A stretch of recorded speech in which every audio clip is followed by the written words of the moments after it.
Round 8 of the 2016 iRacing World Championship Grand Prix Series on RaceSpot TV, streaming live on iRacing Live, is coming up next.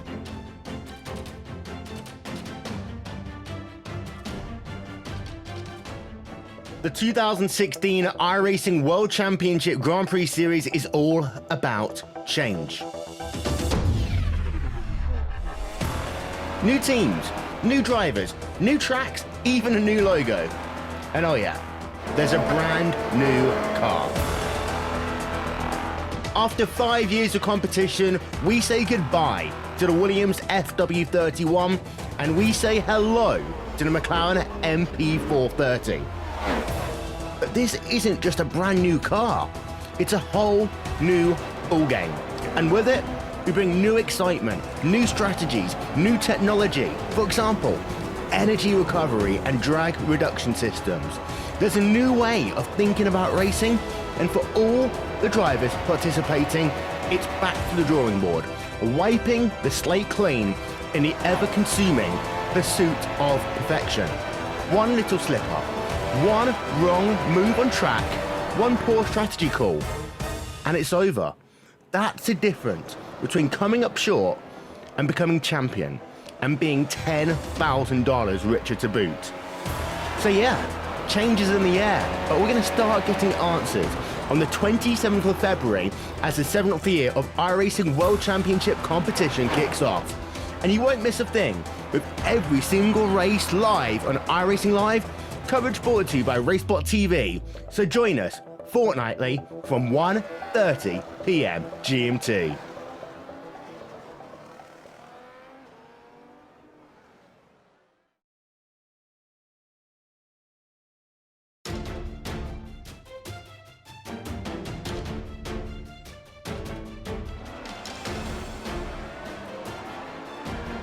Welcome to the Circuit Gilles Villeneuve in Montreal, Canada, which hosts the 8th round of the 16th for the 2016 iRacing World Championship Grand Prix Series. The 4.3 kilometer circuit, 2.7 miles, it's clockwise, 14 turns, only 6 to the left here, but 8 of them to the right, which will challenge the drivers for 70 laps of racing later today. That pit lane loss time is going to be crucial out there, whether it's 2 stops or 1 stops, very short pit lane loss time, and minimal elevation change too, very different to Silverstone and Watkins Glen from 2 rounds ago.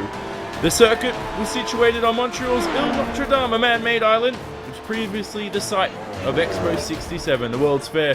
Back in 1967, the circuit was built in 1978 and has evolved into what is one of the most brilliant motor racing circuits in the world here today, and laser scanned and brought to the iRacing service for some of the world's best sim racers to race around as they enter qualifying this time around. There's going to be 2 laps as usual, 15 minutes. They're going to be attacking full on to the limit to maximize and reduce lap time and set that pole position time, which is going to be oh so crucial here today. Good afternoon, everybody. Johnny Simon on hand in the commentary booth alongside Rachel Whiteford, Jake Sperry, Hugo Luis on cameras for us. And now, Rachel, after what was, well, has to be said, one of the most scintillating races in championship history at Silverstone, we look to restart everything here at iRacing's Laser Scan Montreal circuit. So the circuit Gilles Villeneuve is very tough, lots of bumps, heavy braking zones as well. Setup's going to be crucial. It's going to be an ultra technical circuit. It's a great challenge for the world's best sim racers here today. Yeah, it certainly is, Johnny, of course, here at the Ile Notre Dame. It's an incredible circuit, tight, twisty street circuit, a lot of chicanes. We've got, of course, the turn 10 hairpin, which is so vital to get right. Turn 1 and 2 also incredibly tricky, low speed, important to carry momentum and speed through that corner. Drivers here probably will not have to think too much about their ERS and their energy recovery. There are a lot of big braking zones here, so not a drastic problem as we might see it somewhere like Silverstone, for example, but yeah, the critical problem is those walls. The runoff? Yeah. What runoff? There is barely any in some places. We've seen it happen in previous years, previous seasons here. Get a bit wrong, go into that wall, it's your race done. Yeah, and Jake, we also look at Gregor Houty, who has been so dominant in this series, but this season his rivals have seemed to catch up with that dominant pace. You look at Martin Kroenke, who leads the championship by 9 points. We'll look at those standings later on in the event. And as well as Joni Tomala, who enters this round with apparently a lot more practice, a lot more more invigorated than he was earlier on in the season. Hutu and Kroenke have work cut out for them here today at Montreal. Yes, they do, but Gregor Hutu at the moment's got his car on pole position at 1:13.899. So it's showing exactly what sort of talent he's trying to tout at the moment, showing everyone what he can do. I think Martin Kroenke and Mitchell de Jong can do exactly what they need to. I think they're doing exactly the right thing. I think there are quite a few people who can put themselves in the right position to pull themselves up through the field. But right now, you have to say, it's going to be all about who can put that fastest lap in, who can be the quickest when it comes down to it, as Johnny Tamala is setting up for his first lap. Yep, so Joni Tomala begins his lap, and what he will do here is, Rachel, it's critical for him to, on his outlap at least, he needs to at least set a good banker lap, because right now we've seen drivers last round, they put themselves under pressure without that early lap in the session, as Tomala now wraps around the final hairpin and heads over to the final chicane. Yes, it does much speed you have to carry through that final section there. Turn 10, big long straight here, of course, pit entry. Kind of tricky. It looks like it's straight off the track here before the final chicane, but you've got to turn that car in and get down to speed, of course. But the World Champions here, let's not forget, the final chicane, this has claimed its fair share of victims in the iRacing World Championship Grand Prix Series, Johnny, so drivers going to have to be very aware. Yeah, so Tomala now begins his lap, attacks that first corner, throws the car into turn 2, hits the apex very nicely there, and smooth onto the throttle. Now he's looking for the track to grip up. We notice this, Jake, throughout the sessions, is that the tracks just tend to grip up a lot more in iRacing with the more cars you have on track. 31 out here today, so we should see the rubber coming in nicely for some of the drivers come the end of the session, but there is 6.5 minutes remaining, so this lap for Tomala is essentially that banker we were talking about. Yes, most certainly. You can see he moves all the way to the right-hand side, trying to cut off as much track meters as he possibly can into the next right-left. You can see perfectly on the apex, perfect there on the curve on the outside as he heads himself down towards turn 10. The lovely hairpin here. You can see on the brakes, very nice and tight. Does he hit the apex perfectly? Yes, he just touches that curve. Make sure he's in the middle of the track. Small kink left won't do anything. And now down the back straightaway, Johnny, you can see it's going to rubber up. It's only to his favour. Yeah, the Casino Straight, the ever so famous Casino Straight here at the Circuit Gilles Villeneuve. He has to attack and find his brake marker into the final chicane. Bounces over the curbs very nicely there, avoids the wall of champions, and then takes the shortest run to the line, staying on the right-hand side of the racetrack. And he goes towards P11 only for Joni Tomala with a 1:14.318. So currently Mitchell de Jong, who just set his pole position time, with a 1:13.758. So that's all done for Mitchell de Jong in qualifying. He has pole at the moment. He will not be allowed to set another time. And then it's Hutu. And what about Marin Cholak there, Rachel, in P3? Yeah, great run from him, of course. One we've not really seen before, but a great run around the circuit, of course. It's been a street track, Johnny. It really does lend itself to certain drivers. Certain guys really have that je ne sais quoi. The street circuit technique is very important to get right. It's very different to a fast-flowing open circuit, and some people just gel with that style of racing better. Marin Cholak shown that he can do that. Yeah, wonderful stuff from him. For the Orion Racing team, made that switch ahead of the season. Saito, though, begins his lap. He's currently in P6 with a 1:14.229. He's 5th in the championship too, Jake. What a season he's had, Yuta Saito. He's made that switch to the Radicals Online team, and he's just proven his worth oh so well. So Yuta Saito looking for another improvement to his lap time. Maybe he can find it, who knows. He's already in P6. Yeah, he is, and he's really showing exactly what he can do. He's got the big names ahead of him, Kroenke, Hutu. You can see Mitchell de Jong on pole. You can see Marin Cholak doing well. And actually, big credit to Antoine Higeland as well for the Apex Racing team. He's up in P5 and showing everyone exactly what they can do. 2 Japanese drivers in the top 8 as well. Umeshima there in 8th with the same time as Olli Pakala himself. Saito now heading down towards the hairpin. Needs to make sure everything's right, Johnny, as he heads himself towards the end of the lap. He's looking to try and get that perfect time. He's only got to find half a second to be on pole. Yeah, so Saito right now, who heads towards the end of the lap, Rachel, he's going to have to attack that final chicane, and you can lose the lap here. You're not really going to gain much, but you can really lose the lap if you get this final chicane wrong. Absolutely, Johnny. If you bounce over those curves too aggressively, of course, it can unsettle that car, it can kill off some speed, and that really will kill your run to that final line. And across that one there, as Yuta Saito stays in P6, I believe, at the moment. But, of course, one thing we need to look at here, different car last season, let's not forget, Johnny, it was, in fact, the Williams FW31. But as we're looking at that's Martin Cronk at the moment, he was last season's winner here at Montreal. Current pole sitter Mitchell de Jong, he crashed out. Gregor Hutu only finished third, so this track suits different people, as we talked about before. Can Martin Cronk repeat what he did last year? Will Mitchell de Jong finish? We do know this car has a lot more torque, and the brakes feel very different to the old car, so this is going to really affect how the race occurs here on a street circuit. This is the first circuit of its kind we come to in the season, so it's going to be really telling. I don't think we know what's going to happen yet, so it's going to be really cool to see. Yeah, we follow Martin Cronk on board to begin his final qualifying lap. 2 minutes and 42 seconds remaining. Suzuki Umeshima just set a time that's good enough for P4 on the grid. This is a man who lost the race with a few laps to go in 2014. Under pressure from 5-time world champion Gregor Hutu, but Cronk there very close to the wall. Seemed like he lost a bit of time. He attacks turns 6 and 7. He just looks to apply the throttle, not lose the rear end through here. On towards turn 8 and 9, braking under the bridge, looking for that braking zone. Nice and aggressive from Cronk, flows through the corner, clips the inside curb there, and then that final hairpin. Right now, very bumpy. Make sure you clip that inside apex as Jake spoke about before. Nice and easy on the throttle. Very smooth. You have to be aggressive, but you have to be patient. It sounds contradictory, but it works hand in hand. As Cronk now heads towards the end of the lap, he needs a good lap here. The championship leader attacks the final chicane. Throws the Coanda Sim Sport car into the corner. Oh! Nice drifting through the final corner, but does that help his lap time as he crosses the line and searches for pole position? Only good enough for P3 for Martin Cronk, but he does improve, and it does put him behind Mitchell de Jong and Gregor Hutu on that front row, Jake, which is critical for his lap time, for his grid position, excuse me. Yeah, most certainly. You just have to feel, though, with Martin Cronk, a couple of issues there throughout his lap. Didn't quite work out for him. Therefore, he pushed himself in the wrong position there. He drops down 2 positions. And you have to feel here, Johnny, that those 2 slides cost him 2 tenths. And that is why he is not equal to Mitchell de Jong.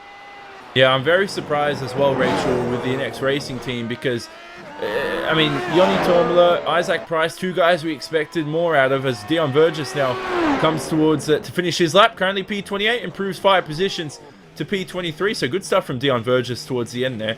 But Tormula, who we were expecting more from, has not been able to really put in that time we expected.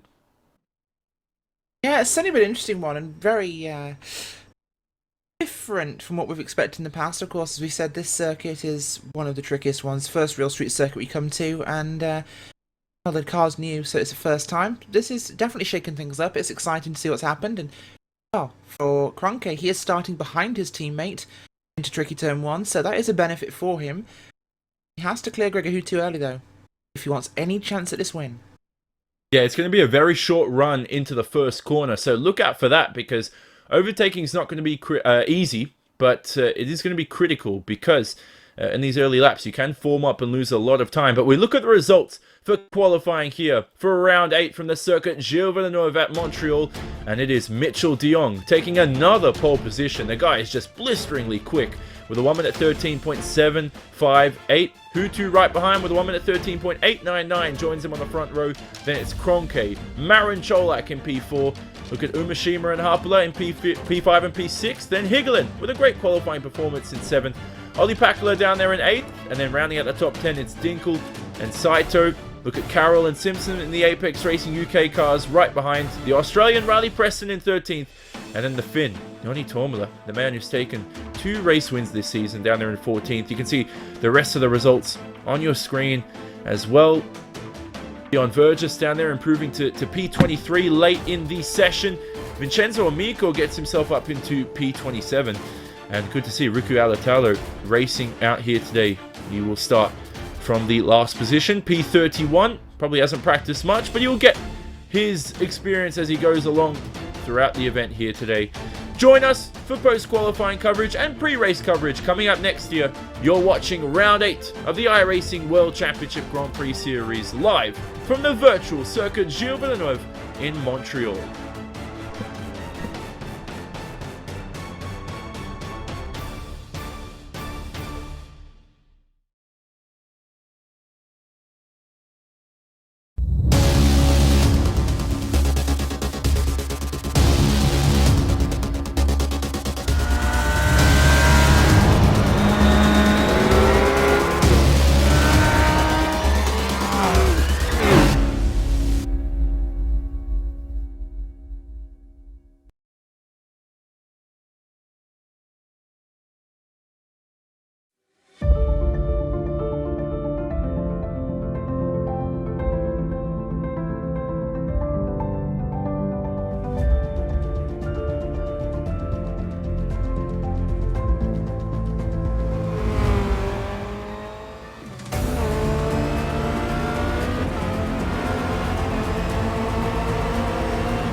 to the outside, contact made. 56 slides it into 4. Who's going to be at the stripe? Dead even, give it to Ryan Truex. Truex is your winner over Tandy.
It's post-qualifying pre-race time for round 8 of the 2016 iRacing World Championship Grand Prix Series here on RaceSpot TV, streaming live on iRacing Live, and it was Mitchell de Jong for the Coanda Simsport team who took another pole position this season with a 1 minute 13.758, and we'll follow him on board for what was a thrilling lap around the circuit, Gilles Villeneuve circuit.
Well, 1 minute 13.758 for Mitchell de Jong. Last year's time was Martin Kroenke, 1 minute 12.677.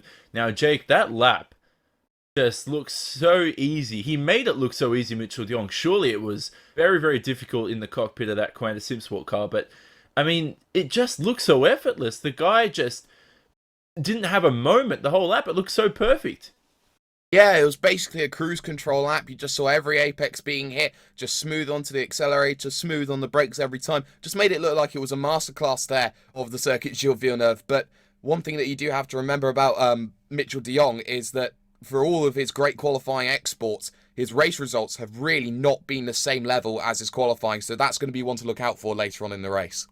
Yeah, he's a rapid driver over one lap, so we are expecting him to win a couple of races. He did last year in his rookie season, but in terms of his race pace this season, it just seems that Hutu and Kroenke have had the upper hand. Now, Rachel, the championship, we spoke about this before, where Kroenke is leading, he's found that little extra oomph. It just seems that, I mean, out of nowhere, Martin Kroenke has just found that extra edge that we said he needed to beat Gregor Hutu this season. He's matched his win total of 3 from last year and the year before already in round 8, and we're only halfway through the season. I think there's an element of desire and will to win in Martin Kroenke this season, Johnny. He's really turned up the wick somewhat, and I'm really impressed with his driving, and his racecraft has been so impressive. His drive at Silverstone was a masterclass in strategy. He pushed Gregor Hutu so he couldn't save fuel, ran out, and he managed to pass him for the win. It was a masterclass in strategy. And I think after a rough start to the season for Coanda in terms of understanding this new car, McLaren MP4-30, it's been real focus for them. They had a bad start. He wants this championship finally. And last time we changed car to, obviously a new car from the Dallara IR05 in the first season to the Williams FW31, a Coanda driver did win that first season in the new car. And that was, of course, Hugo Luis. So, can it be another Coanda driver wanting to match his teammate's record in the first season of a new car? Can Martin Cronje do it? I think he can. They've worked out this car now. They've managed to understand what they were doing wrong. And I think that change is actually going to be improving what they've done here. And I think that's the critical part for Martin Cronje, is he now has that pressure. Utu, there's not as much pressure. He just likes winning. He's good at winning. Martin, he's desiring it. Yeah, so Cronke's done an amazing job this season, as you said, and it's absolutely thrilling to see them take the fight to Gregor Hutu. You know, Marin Cholak here, Jake, who's starting from 4th, and Kazuki Umeshima in 5th. Let's speak about Kazuki Umeshima for a second, because he almost won this race in 2014. Final few laps of the race, had a moment at the final chicane near the Wall of Champions, and that allowed Gregor Hutu to sail past and take the race win. Can Kazuki Umeshima do it this year? I mean, both himself and Yuta Saito, the two Japanese drivers for the Radicals Online team, they've just stepped up their level of performance this year, and they seem to be a lot more consistent. They had a reputation for being reckless and always making mistakes and crashing off the racetrack, but this season they've just really stepped up their game, and it's well deserved by those guys.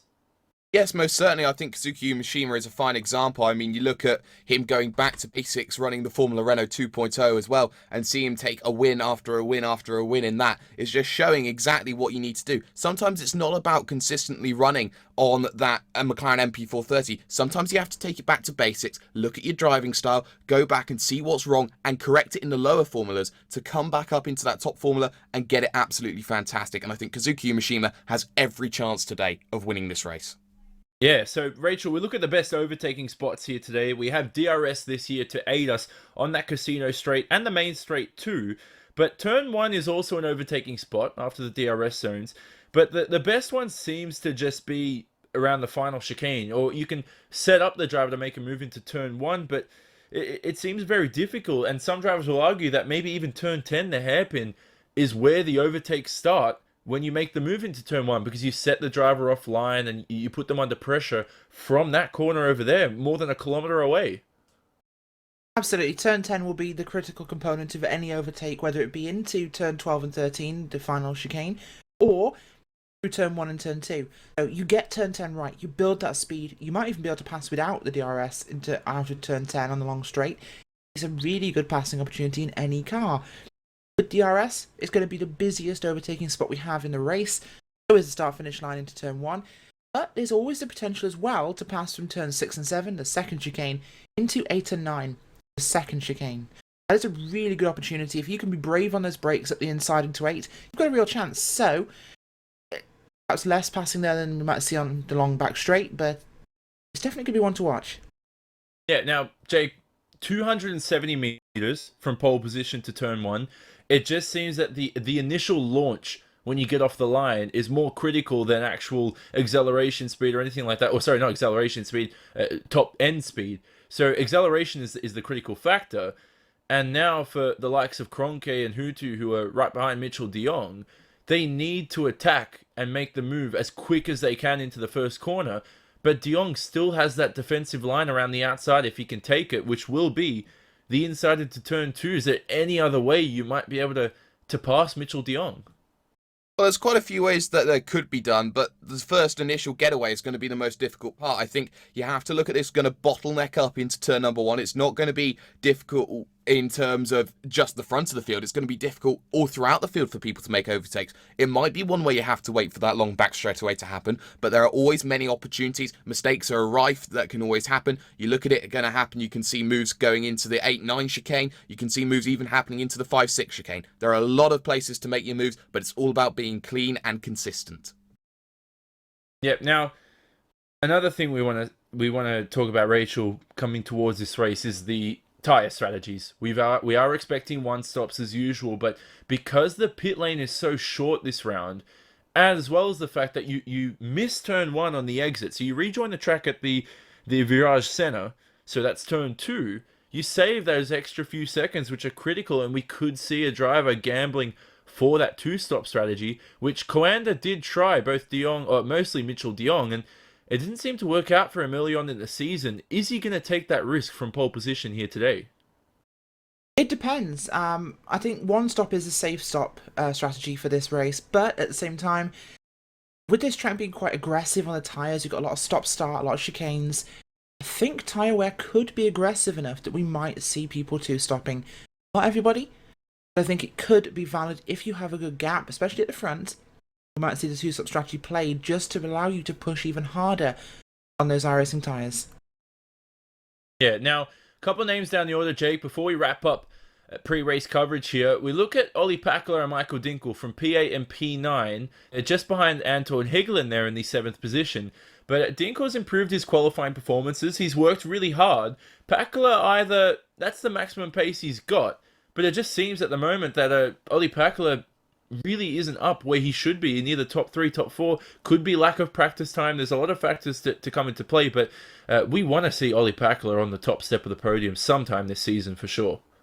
Yeah, most definitely, and you have to say that Ollie Packler has the talent to do it, he has the skills to do it, but he is missed consistency, and the fact that he's in this championship is that he drags his car up into those top 3, top 4, top 5 positions almost with regularity. He does it with style, he does it with aplomb, he does it with the skill that he needs to be a race winner, but it's not happening at the moment, and being further down the field makes his life oh so much difficult, especially around a street circuit like this. Yep, so RaceBot.tv Primetime returns in a few weeks, so you can vote for that at racebot.tv/primetime. We'll talk about a bit more about that as we join the race in a few minutes' time. Do not leave us. You're watching Round 8 of the 2016 iRacing World Championship Grand Prix Series. We'll be back after these messages.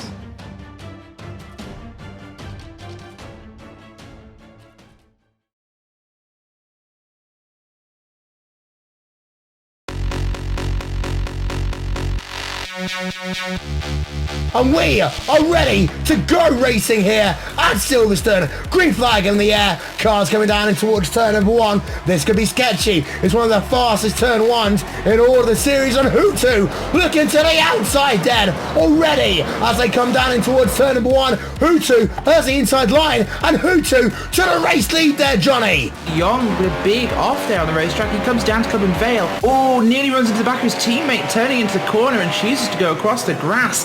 Big off there for the 3rd position driver of the championship. He loses a lot of spots. But Martin Kroenke is going to be livid with his start because Hutu has decided to say, hey, I want the race lead. And actually, I think with that speed, Hutu's on a different strategy. Yoni Tamana is up 3 places so far in this motor race, so that is good for him so far. What a start by Marty Piatella. He's now up into P number 4, up 3 places from where he qualified. So some of these Coanda cars are great off the line. Pit stops are a coming here. We're expecting really 1-stoppers. We don't expect anyone to really be on a 2-stopper. The track conditions mean that they can make it a 1-stop race. 4.5 seconds exactly there for Martin Kroenke. A fantastic pit stop there for him. It did 2 true speed on pit road. This could be important here. Oh my word. Let's go have a look at the pit stop time. If that is going to be more than a 4-second pit stop, Gregor Hutu, 2.9 seconds. Oh my word. What has he just done there? Gregor Hutu right now is ahead of Kroenke though by 1 second. So Hutu out of nowhere. Kroenke's back in DRS range, 3/10 the gap, oh so close, but making a move is another option itself.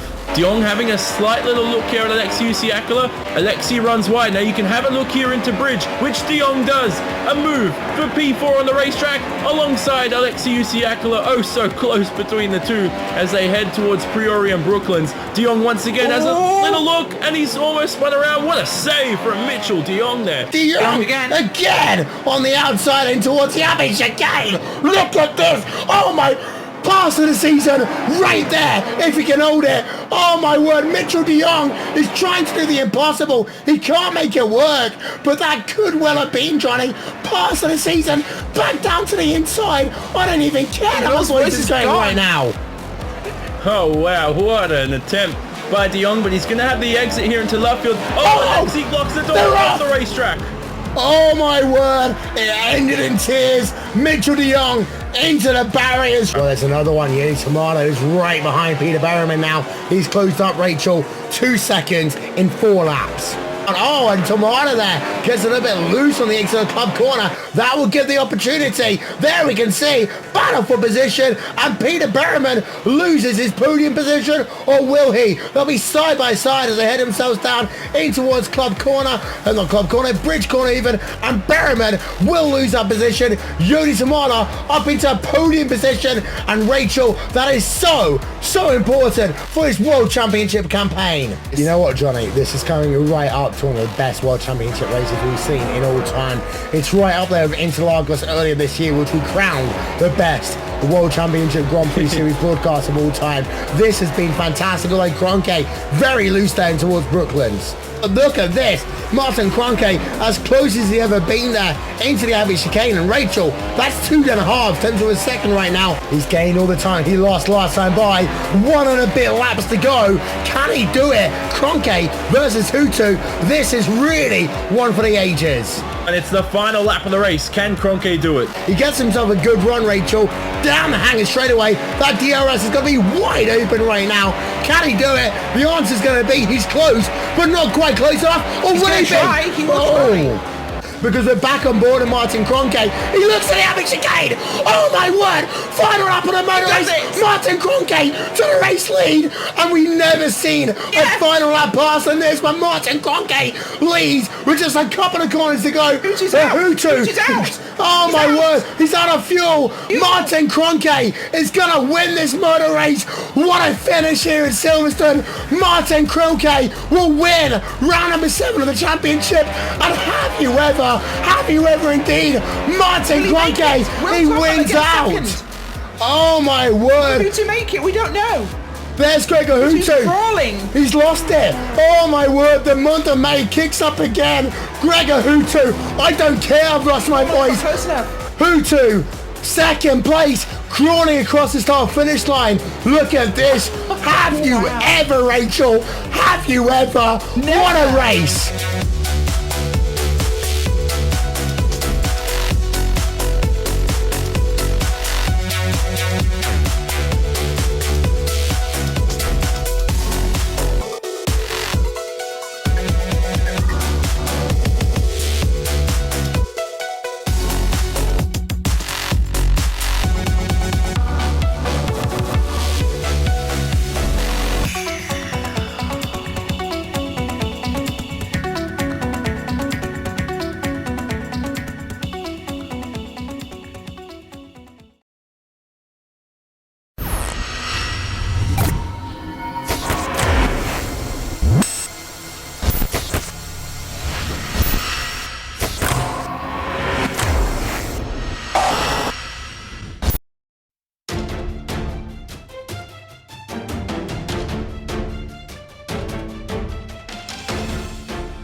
It's race time, round 8, the 2016 iRacing World Championship Grand Prix Series on RaceSpot TV, streaming live on iRacing Live. We're at the circuit Gilles Villeneuve in Montreal, Canada, which will challenge the drivers for 70 laps of racing in just a few minutes' time.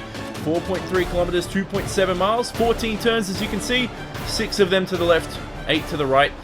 The weather too, nice beautiful day for racing here virtually, which will be very good. 43-degree track temp at the moment.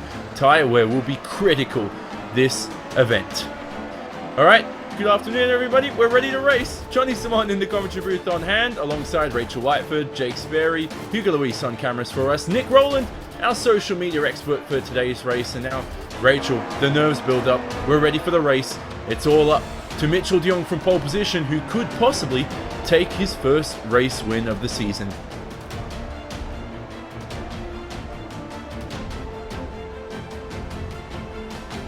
Jake? Oh yeah, sorry, you're talking to me. I've just zoned out for a second. I do apologise. We are going to be in a fantastic shape for this race, of course. A lot of shocks, a lot of surprises. It's all going to be about who keeps their cool first and who is in the best position possible. Yeah, so Rachel, we had some technical issues, but we've got you now. And we speak about the race. The run into turn one. Now, we talked about it in pre-race coverage. Oh, so difficult. You can see Rocco Barone, and it's one of the Team Redline cars. Is that Pakula as well? So Ollie Pakula and Barone, they're going side by side into that first corner. It's going to be so critical in these early laps to avoid contact and avoid the early damage as you form up into formation. And is, of course, the first lap here will be really tricky to get right. But these guys can do it. They've done it before, so it's not a huge ask. At the same time, though, everyone will be scrabbling for position early on because it's so much harder to pass the later we go in this race.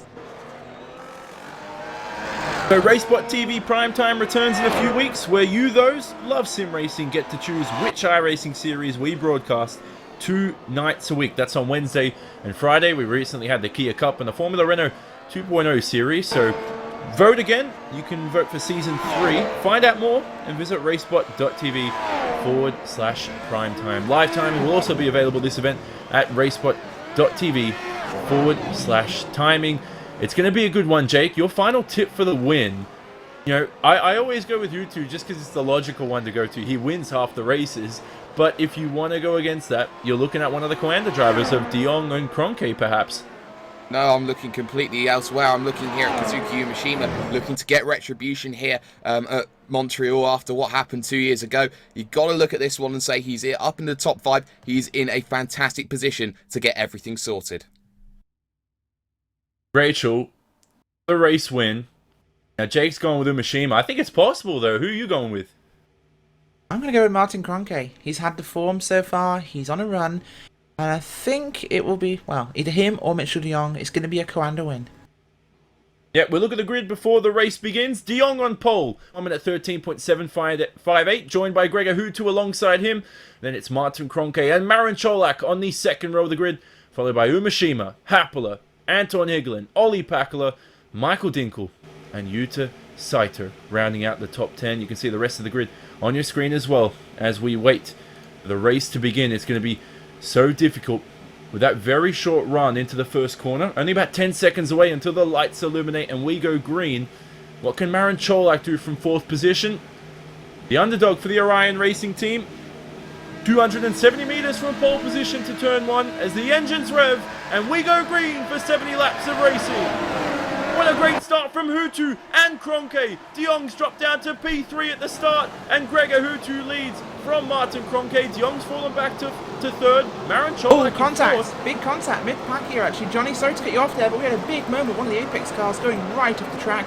We were 4 wide into that first corner. Well, actually, one of the Enix cars, Radical, Orion and Apex Racing. I think that was Alex Simpson involved in that one. It was not. It was behind him. It was his teammate there. I believe that was Peter Berryman. For Peter Berryman into a lot of trouble here. Alex Simpson jumped into the top 10 at the start. Graham Carroll from 11th on the grid is up into 7th. What a start from him. Pakula's also up into the 6th position. So Ilkka Haapala's dropped down to 9th. Lots of switches out here, but it is Gregor Hutu who leads down into the hairpin. Anybody having a look to make a move here? Marin Cholak, all set stone in the 4th contact, position. I believe Pakula involved. And that's Kazuki Umeshima as well, turned around at turn 1, keeps the car going, but he has dropped 3 or 4 positions there, Johnny. Yeah, Pakula had a look up the inside, we saw that. Now here's Higelin having a look at Graham Carroll around the outside into the final chicane. And Higelin will make that move quite easily. His teammate Singoba. Mitchell de Jong seems to be out of the race, and that's Higelin going off the racetrack too. Oh, so much going on here on the first lap as Gregor Hutu leads by half a second ahead of Martin Kroenke, his title rival. Then it's Marin Cholak in P3, Graham Carroll 4th, Ilkka Haapala 5th, and it's Pakula, Simpson, Higelin, Tormula, and Rocco Barone round out the top 10. Mitchell de Jong here, Rachel, may be out of this race with technical issues. Yeah, what a start to this race. Incredible start there. Big problems though for Mitchell de Jong. We saw it last season, of course, but this season just no go on the start there. Technical faults in his car, we're believing we're hearing right now, but what a crazy start to this race. 4 or 5 wide into the first couple of corners. These guys are not letting off over a whole lap. We are having some crazy, crazy racing. Guys, calm down. Oh man, so We look at a replay of Mitchell de Jong, and it just seemed that technical issues came into play. He is out of this event, but that promotes Marin Cholak into the 3rd position. Graham Carroll's in 4th. Now, Graham Carroll started this race, Jake, from 11th place, and now he's up into the 4th position. He's got 2.5 seconds to make up on Cholak.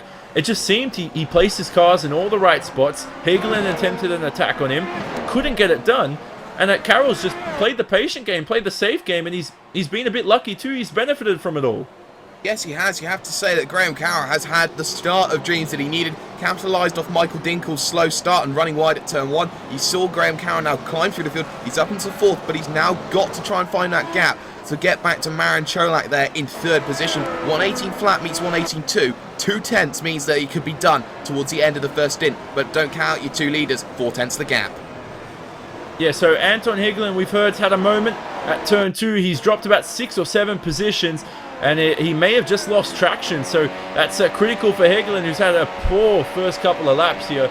He just needs to calm down, Rachel. It seems that these drivers are a lot more aggressive. We want them to be aggressive because you need to overtake here, and it's not the easiest track to overtake out, but it's not difficult either. So, I mean, some of these drivers here just need to play the patient game, like Graham Carroll. Yeah, we said it was a time to have an aggressive start to make up spots, but not completely psychotic. We've got 3 or 4 guys here from outside the top 10 who are currently riding comfortably in the top 10. Graham Carroll, of course, Alex Simpson, Yoni Toman up from 14th to 8th. That was because I got clustered ahead in the mid-pack on that start around turn 1 and 2. 3, 4 and 5 wide into turn 1 of Montreal. I wish someone would tell me as we have one of the cars from, I believe that's Coanda off the track there, going across the final chicane. I'm going to try and work out who that is. I believe it could be Mitchell. It's not Mitchell Young. We'll find out who that is in a second. But no one thinks 5 wide works into turn 1 at Montreal. I'm not sure why anyone did it, but there was some serious desperation in the start of this race, Johnny. Yeah, Peter Berryman out around the outside of Rocco Barone. So it was Barone who went wide into that final chicane, and he had to cut the course a little bit. Saito's behind there in 11th. Umashima's had a horrible start after that incident with Pakula, and he's dropped down to 12th. Dinkel as well from 9th on the grids dropped down to 13th. Higlin from 7th to 16th with that spin, so seems that it's gone either way for some drivers. Harpala, though, Jake, has recovered from his poor start. He's up back into the 5th position, so wonderful stuff from Ilkka Harpala. Yeah, most certainly. He's had a fantastic getaway, and he's certainly, well, a poor getaway, but he's getting himself back into position using the luck of the track and just making sure that he's getting it there, as I can't quite get my words out. Trying to chase down Graham Carroll right now. It's always going to be a challenge to catch down such a quick driver as himself, but now you've got to look at Marin Cholak here, starting to fall off the back of these top 2, and now you're starting to see everyone start to hit their marks. Yeah, so lap 5 of 70 as Hutu crosses the line, and he only leads by a few tenths, so DRS coming into play, and it just, at the moment, Cronke's keeping with Hutu and Rachel. I have a feeling, and I don't want to call it early, but Silverstone comes back to mind, where Cronke was just hounding him all event. Will we see Hutu just struggle to save that fuel? Surely he's learned his lesson to maybe put an extra litre in that car this time around. Well, we think that's exactly the case. He said he miscalculated on how much he wanted to take at the start of the race with that team, but probably going to carry a little more fuel for safety this time. This might have actually weighed against him psychologically. They might be carrying more than they need. If Martin Cronke can pressure him, we could see a difference here. Of course, we know Hutu is the master of dealing in the outlap, especially at a technical course like this. He really is doing well, but well, that gap is not big. In fact, DRS will be for Martin Cronke this time by 0.3 of a second. Here we go. Yeah, we'll look at a replay of the start now. Oh, actually, on that note, Cronke here is having a look at the lead.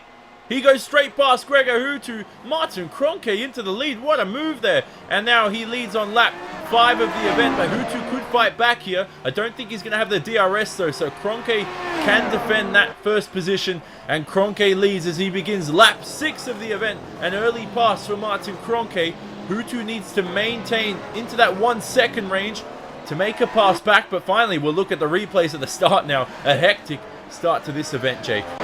Yeah, most certainly. You can see the incident that's gone on down at turn number 1. Peter Berryman involved, and well, you never want to go 5 wide into turn number 1, but you have to say, Johnny, it's just one of those things where you just got to be careful, just got to be there fighting at the end, but you don't want to lose it all at the first corner. And well, for a couple of drivers, they lost all their chances. Yeah, so which driver's going to save their tyres in this first stint? You'll see that come into play. We're expecting 1 or 2 stops here today. 1 stop's been the logical option to go with all season, but at this track, with the pit lane being so short, we could see a couple drivers take the risk. I was hoping Mitchell de Jong would do that, but after his technical issue, he will not be racing in this event. Those DNFs out here today, as we look at a couple of battles here. Rachel Dinkel up the inside of Umeshima, or Saito, I think.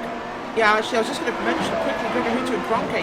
Kroenke has made a massive gap over Gregor Hutu at the moment. Hutu actually wobbling a little bit a few times, especially off turn 10, which cost him a huge amount of time. That time now was 2 tenths per second, now 1.4. Kroenke is setting off into the distance, but as we talk about Umeshima, of course, that is an exciting battle back there in the 11th position. Radical's car there fighting with Rocco Barone ahead of him and Yuta Dinkel behind him. He's got clear of him, so no major issues there. It is to fight for Rocco Barone and that number 9 car in the SimSport machine, though, that will be the real challenge next. The Radical's online driver. Yep, so Benjamin Lindsay, Mitchell de Jong, Riley Preston, all out of this race. Jorge Montañez there in the 29th position is lagging back a little bit after being involved in a few first lap shambles and avoiding incidents every now and then. But Umeshima, there's 3 tenths behind Rocco Barone here as they exit turn 7. On the run down to turn 8, very optimistic move if he makes it. But it is Kazuki Umeshima, and we've seen everything from this guy. One of the most entertaining drivers on this grid. Will he throw it up the inside into the hairpin? He will have DRS though. That's the patient move you need to make, Jake. As Umeshima brakes with a hairpin. Coasts through the corner on the throttle nice and smoothly. The car wobbles ever so slightly as he fights for traction on the exit. Can he make a move past Barone? I think Barone's a lot closer to Peter Berryman here. Yeah, I think so as well. Kazuki Umeshima, despite being almost the samurai of the field, here just working his way methodically and tirelessly through the field right now. You can see he's not got everything at the moment. He's looking to try and push. Major issues apparently for Gregor Hutu as he's heading through every corner. He seems to be really struggling right now. He's dropped another 3 tenths in that respect. And again, you can see he runs incredibly wide on the curves and now heading himself in through 5, 6 and 7. Yeah, it's an issue for him in cornering in that red line car, of course, there, Jake.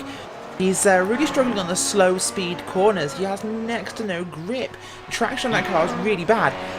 It's most emphasised in turn 10, of course, which is the hairpin at the bottom of the circuit, which, of course, is critical to building a fast time down that straight, the casino straight. He is really struggling. We're just going to have a quick look at him this time by, of course, as he arrives at the casino hairpin. Look how far he tracks out. Wide, trying to get a good hookup. That was a little better than last time, but he is really struggling to get a good line through there, and Marian S. Kolak is actually catching him. Yeah, so Hutu's already lost 2 tenths in the relative times on the exit of turn 10, so either Kroenke is super through there, or Hutu is struggling, so it could be one or the other, but Cholak this lap, so Kroenke will cross the line, and he will set a 1 minute 17.668. What a lap from Martin Kroenke. And it's a 1 minute 17.9 for Hutu. And Cholak loses a couple tenths compared to Gregor there. A 1 minute 18.2. Behind them, Carroll also sets a 1 minute 18.2. Now he's got Ilkka Haapala just within the 1 second range here. Graham Carroll has to watch out here, Jake, because Haapala in that DRS range could be a huge threat in the Orion Racing Team car, especially since Marin Cholak's in P3. Orion doing really well here at Montreal. Yeah, Orion really connecting here with this circuit, Gilles Villeneuve. You can see it with Haapala, you can see it with Cholak. And Carroll's done a brilliant job to get himself up there, but now he's got to start looking in his mirrors. Ilkka Haapala is one of the quick boys, and he'll be looking to try and push himself through into the right-left chicane. They come along of what is turns 8 and 9. On the run to turn 10, you can see Haapala not close enough this time by, but it's one that is surely going to develop in further laps. So Haapala brakes for that hairpin, clips the apex nicely there, and using a bit of the curb there on the exit. That's turn 11. I don't know why that's a turn, Rachel, but they consider it a turn. It's a small little kink, you could say, on the run down to this final chicane. Now the final chicane is oh so difficult. And I always mention that with setup you can be consistent, but it's really a driver's track, or a driver's turn at least, through that final chicane, because you could be into the wall of champions, or you could gain the few tenths that you need. Yeah, you certainly could, and it's of course critical to watch out for tyre wear, and this is something we've seen over the start of the season. I'll talk about Martin Kroenke as an example, of course. The Coanda cars really struggled on tyre wear at the start of the season. their setups were not dialed in quite right. Since then, we've noticed a performance increase where they are pushing harder and harder and harder and not dropping off. This appears to be the case again, perhaps even more aggressively in favour of Coranda here, because their cars have really worked to understand the tyre drop-off in these vehicles. There's a major benefit. Of course, Hutu no longer being caught by Marinus Kovac, but Kronk is still widening that gap. I'm not sure if Hutu's running a heavier fuel load, perhaps one stopping versus Kroenke's two. Not sure, could both be on the same strategy, but at the same time, it's definitely the cars look different in the slow corners. Martin is able to flow. Gregor and some of the other redline cars just haven't quite got the rotation. So Rocco Barone now on the exit of the hairpin. He's searching for the slipstream from Peter Berryman. So he's got two Apex Racing UK cars in front. Not the best dilemma here for Rocco Barone. But it's Alex Simpson and Peter Berryman. And they head to the final chicane. Rocco bouncing over the curbs. You can see there. Really trying to find every little tenth of lap time. Behind him, it's Kazuki Mishima 11th. Then Michael Dinkel and Yuta Saito. So three very quick drivers here, Jake. And we see a little bit of a train forming up. Those DRS and ERS trains we've been seeing where drivers have the DRS to defend and attack, and they deploy the ERS at one section of the racetrack. Generally, that will be on the exit of turn 10 to defend position. Yes, most certainly. You can see Alex Simpson at the front of this train. It's really nice to see him back up in the top 10. We haven't seen that in a very long while, but what this does mean is that because Peter Berryman's behind, Peter Berryman can play that rear gunner here for his team captain, as it were, as they head themselves now into the chicane of 8 and 9. You can see right now just how important it is just to get that run sorted. And actually, Peter Berryman hooks that one up a treat. Different there for Rocco Barone, but for Umeshima, for Dinkel, for Saito, it's so difficult to get that run. Because of these trains that are starting to form, it is so difficult to get that overspeed factor because everyone's running exactly the same pace. Yeah, so pit stops come into play then, and strategy, as Berryman now has a very good look on his teammate Alex Simpson, his team boss too. You don't want to be hitting him at this stage of the race. But Simpson defends. Oh, Barone's going to have a little bit of an attack. But Simpson very deep under braking, very confident under braking there for the Brit. And now Barone is under attack from the Japanese man, Kazuki Umeshima, who's trying to enter the top 10. Just does not have the pace into the first corner. Barone throws the car into there, braking very deep. Umeshima goes for the undercut, applies the throttle here. On the run down to turn 3. Has a slight little peak, but he's too far behind, and Barone seems to be on the back foot here a little bit. He's struggling for a bit of grip through some of these corners. Struggling to find that rhythm. Umeshima, small little peak again. Into turn 6. But not close enough. And this is the turn 7 exit, Rachel, which is so hard to apply the throttle. Just make sure you don't spin up and light up those rear tyres, or else you will find yourself struggling towards the end of the stint. And he will, but we've got a real trolley train forming here, of course, behind Peter Berryman. It's himself, of course, Simpson, Barone, Mishima, Dinkel, Saito, Piatella. This race is really starting to get interesting here, as we have a good group of cars here fighting for position. But ahead of Berryman, of course, Joni Tomala there in P7 from 14. It was 7 spots. Nolly Pakler ahead of him in P6, who has really dropped away from Ilkka Haapala in P5 at the moment. He is 4 seconds back, being caught now by Joni Tomala, trying to enter that top 5. Or sorry, top 6 even. He is gaining on the redline car. Also having similar issues in the slow corners to Hutu. Oh man, Rocco Barone brushed against the wall of champions there. Surely he could be a champion in the future. Who knows? We saw Joni Tomala this season, Jake, just out of nowhere emerge. I mean, the guy's had experience with My3ID and all those drivers in the past who are now part of the Quanta Simsport team, but we never saw this happening with his potential to extract this much. He is in P7 at the moment, but he's won 2 races this season, and Tomala just seems to be, he has worked hard over the summer. Spoke to Isaac Price about him too, and he just doesn't know where Tomala's finding this pace from. So just seeing Tomala's found that little oomph with this new car that's been helping him this season. Yes, most certainly. Certain drivers click with certain cars, and well, this is surely a fine example for Joni Tomala right now. And well, what is going to have to be remembered is that he is a driver who you can't expect him to win every race straight away. You're going to see him be in a position where he needs to be fighting, needs to be up there close. He has got 2 wins, and fair credit to him on that, but don't expect championship straight away, as you've got to look at Alex Simpson, because Rocco Barone is closing even further, get side by side, but no, is there the room? No, there's not there. Oh, Baroni here has to watch out because Umashima is very close behind too. He's going to have another attack into turn 1, the second DRS zone.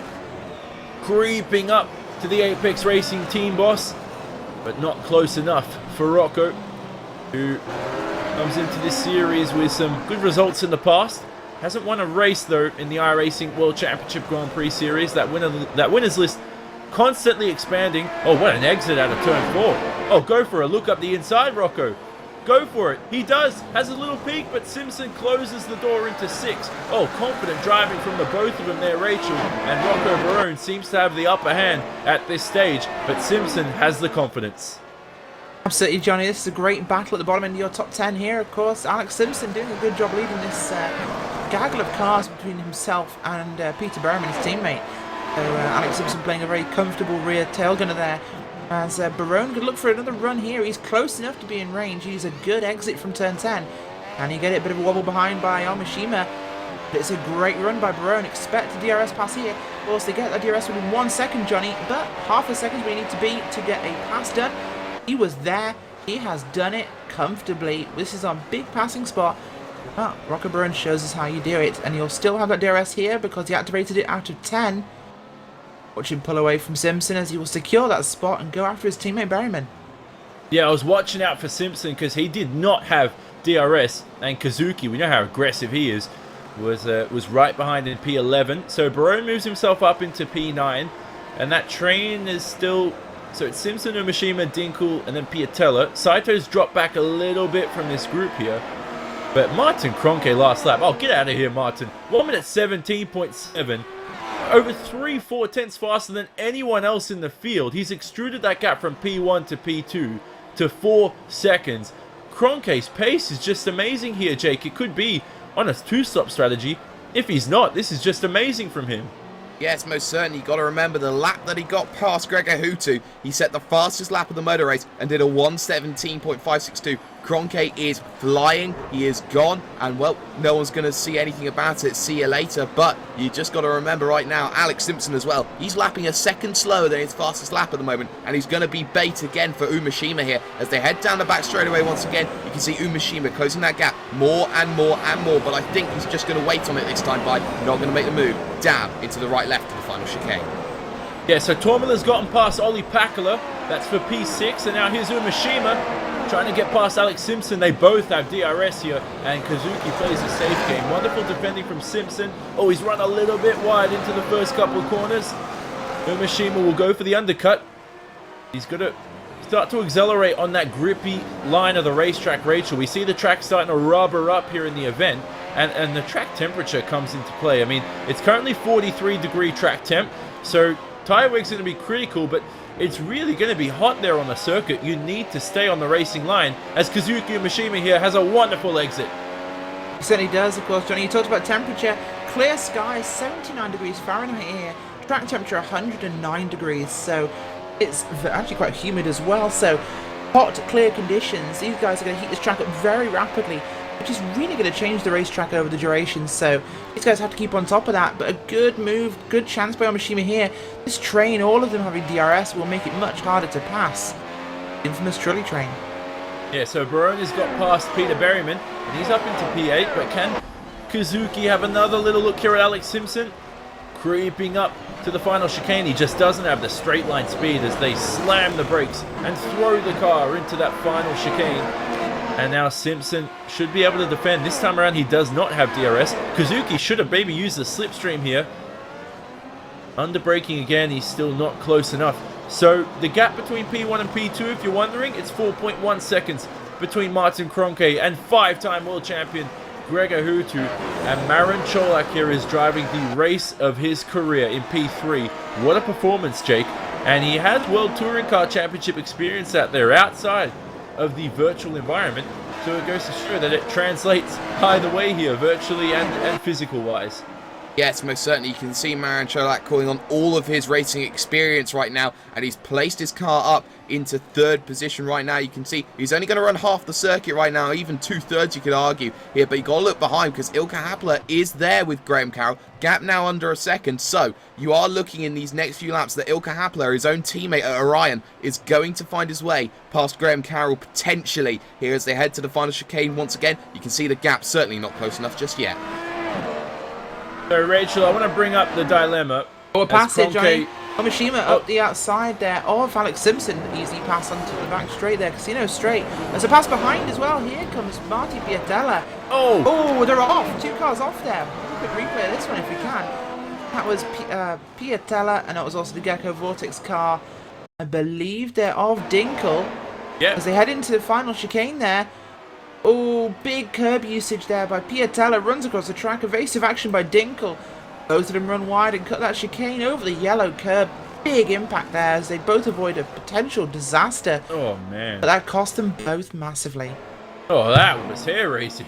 I don't understand how Piatella and Dinkel got away with that. It seemed to be good driver awareness, though, Rachel, from Michael Dinkel and that Vortex Sim Racing car. Just at the last minute, knowing Piatella throwing it up the inside, but just the tight angle for Marty Piatella. You cannot make the final chicane from such a tight angle. So I think Dinkel made the right move there. I think he took off the racetrack, didn't get a penalty for it. Obviously, he was essentially forced to go off the racetrack to avoid incidents. So it's all said and done for those two this time around, and they're going to keep battling as they both struggle for traction too, Rachel. That's interesting to note when tyre wear comes into play here on lap 19. Yeah, it certainly is. As well, I think Michael Dinkel's sixth sense there telling him to run off the chicane, avoided him being speared by the car of Piatella, but they're going to go at this all over again. A few spots back from before, as Robin Friscox did make it past them there in that exchange. But keeping my eye here on Martin Cronke, just flawless time, 17.7 for him at the moment. That car is on rails. He has opened the gap to nearly 5 seconds over Gregor Hutu in second. He has a gap of about 4 seconds back to Marian Cholak, and he's, well, only 1.2 ahead of Graham Carroll, so we could be looking at a change for third soon. Yeah, we could. So Carroll and Cholak could be in a little bit of a fight here. Now let's discuss for a second, because Martin Cronke is leading this race. He's 6/10 faster than Gregor Hutu last time around. Or actually, it's technically 5.5 tenths. Let's not try to make that look even better than it already is. But Jake, if Mitchell de Jong was still in this race, as Saito and Berryman actually, Berryman takes off the racetrack. I think he's run wide there into that turn 8-9 chicane. He loses a couple of positions. But if Mitchell de Jong was in this race, I'm pretty sure he'd be right up there in the top 3 based on his teammates' pace. Yeah, most certainly. I have to agree with you there, Johnny. I think that Mitchell de Jong would put himself up in the top 2, I'd say, and will be trying to break away with Martin Cronke as well. You saw his pace. You're seeing exactly what is going on right now with Gregor Hutu. Actually, Yuta Saito gets a massive switch through the final corner. Berryman all over the back, heads himself now towards turn number 1. They are side by side. Is there going to be a look? Well, they're going to remain side by side for 2, and I think Saito, just about for the moment, holds on for the time being. But going back to my point, I think Mitchell de Jong would have been up there fighting, but it's a shame that he has those technical issues. Yeah, so, well, that's life, and de Jong will come back next round. He had such an awesome battle last round, Rachel. I mean, it goes to show his Red Bull Rallycross experience always, as I always mention, his car control, his natural feel for this McLaren MP430 is just surreal. It's unbelievable how, I mean, some of the world's best sim racers and some of the drivers from the outside world, his Next Games gold medalist, can still translate his skills back onto here in the virtual environment. Well, yeah, the strategy and the racecraft are a massive part of what he knows already, and he translates that across. Some of his racing at Silverstone last round before the summer break was incredible. Close wheel-to-wheel racing is really his thing, and he does a great job with it. He's in a great team and a great place to actually have good races here, and he has proved that. So always want to watch in every single race. But we knew something was wrong after that terrible, terrible start. Fortunate technical issues there for him taking him out of race, something he cannot control. But it's something he's had a few times before, including in the Neo Endurance Series, where he did actually have another similar failure, taking their prototype car out of that race. There's definitely some serious issues on that hardware side for Mitchell de Jong to really look at, to focus if he wants to improve things. Because, if he had a computer that ran every week, he'd win every round. So you just saw Mo Garfilio earlier taking to the runoff at turns 8 and 9. Well, it's not really a runoff, it's just a grass-filled area, which is what we want to see in motor racing. We need to penalize drivers who run off the racetrack. But now he's just in front of Positive Sim Racing's Diogo Oliveira. Now, it's also tough for Diogo this season, Jake, because he's the only driver from that team to make it through to the World Championship. You also look at Michael Dinkel, the only Vortex driver, I think, out there today at the moment. So it really is a difficult task for some of these guys who have to race and have to test under pressure. Not a lot of support for them as well, but the team is really trying to support them off the racetrack as much as they can. Yes, most certainly. You have to remember here that there is going to be troubles if you're on your own, if you're just a one-man team, as it were, here in this series, because you don't have anyone to bounce off of, you don't have anyone to strategy select. You're always looking to try and get the best you possibly can, but it's not quite working out at the moment. But for the time being, you can see Alex Simpson here has just lost out on a position here, and that is to Yuta Saito, who is trying to make his charge back up through the field. Alex Simpson right now, he's really struggling here, Johnny, and you have to say, Alex Simpson, he's not as quick as he was, and maybe it's something to do with his setup. Yeah, setup could come into play, but I think the Apex Racing UK team might be on similar setups, and Graham Carroll in P4 is having a scintillating event so far, and he's currently in DRS range on that final podium position here on lap 22 of the event. And you can see the time starting to slow down. Cronke's finally entered the 1 minute 18 range, so he's in the 17th for most of the event. Umashima just set a 1 minute 17.9, so great lap from him. He's trying to make his way back up the order, Rachel, as Graham Carroll right now is very, very close to Marin Cholak. Yeah, he certainly is. He's right in range now, but so is Ilka Happela in P5.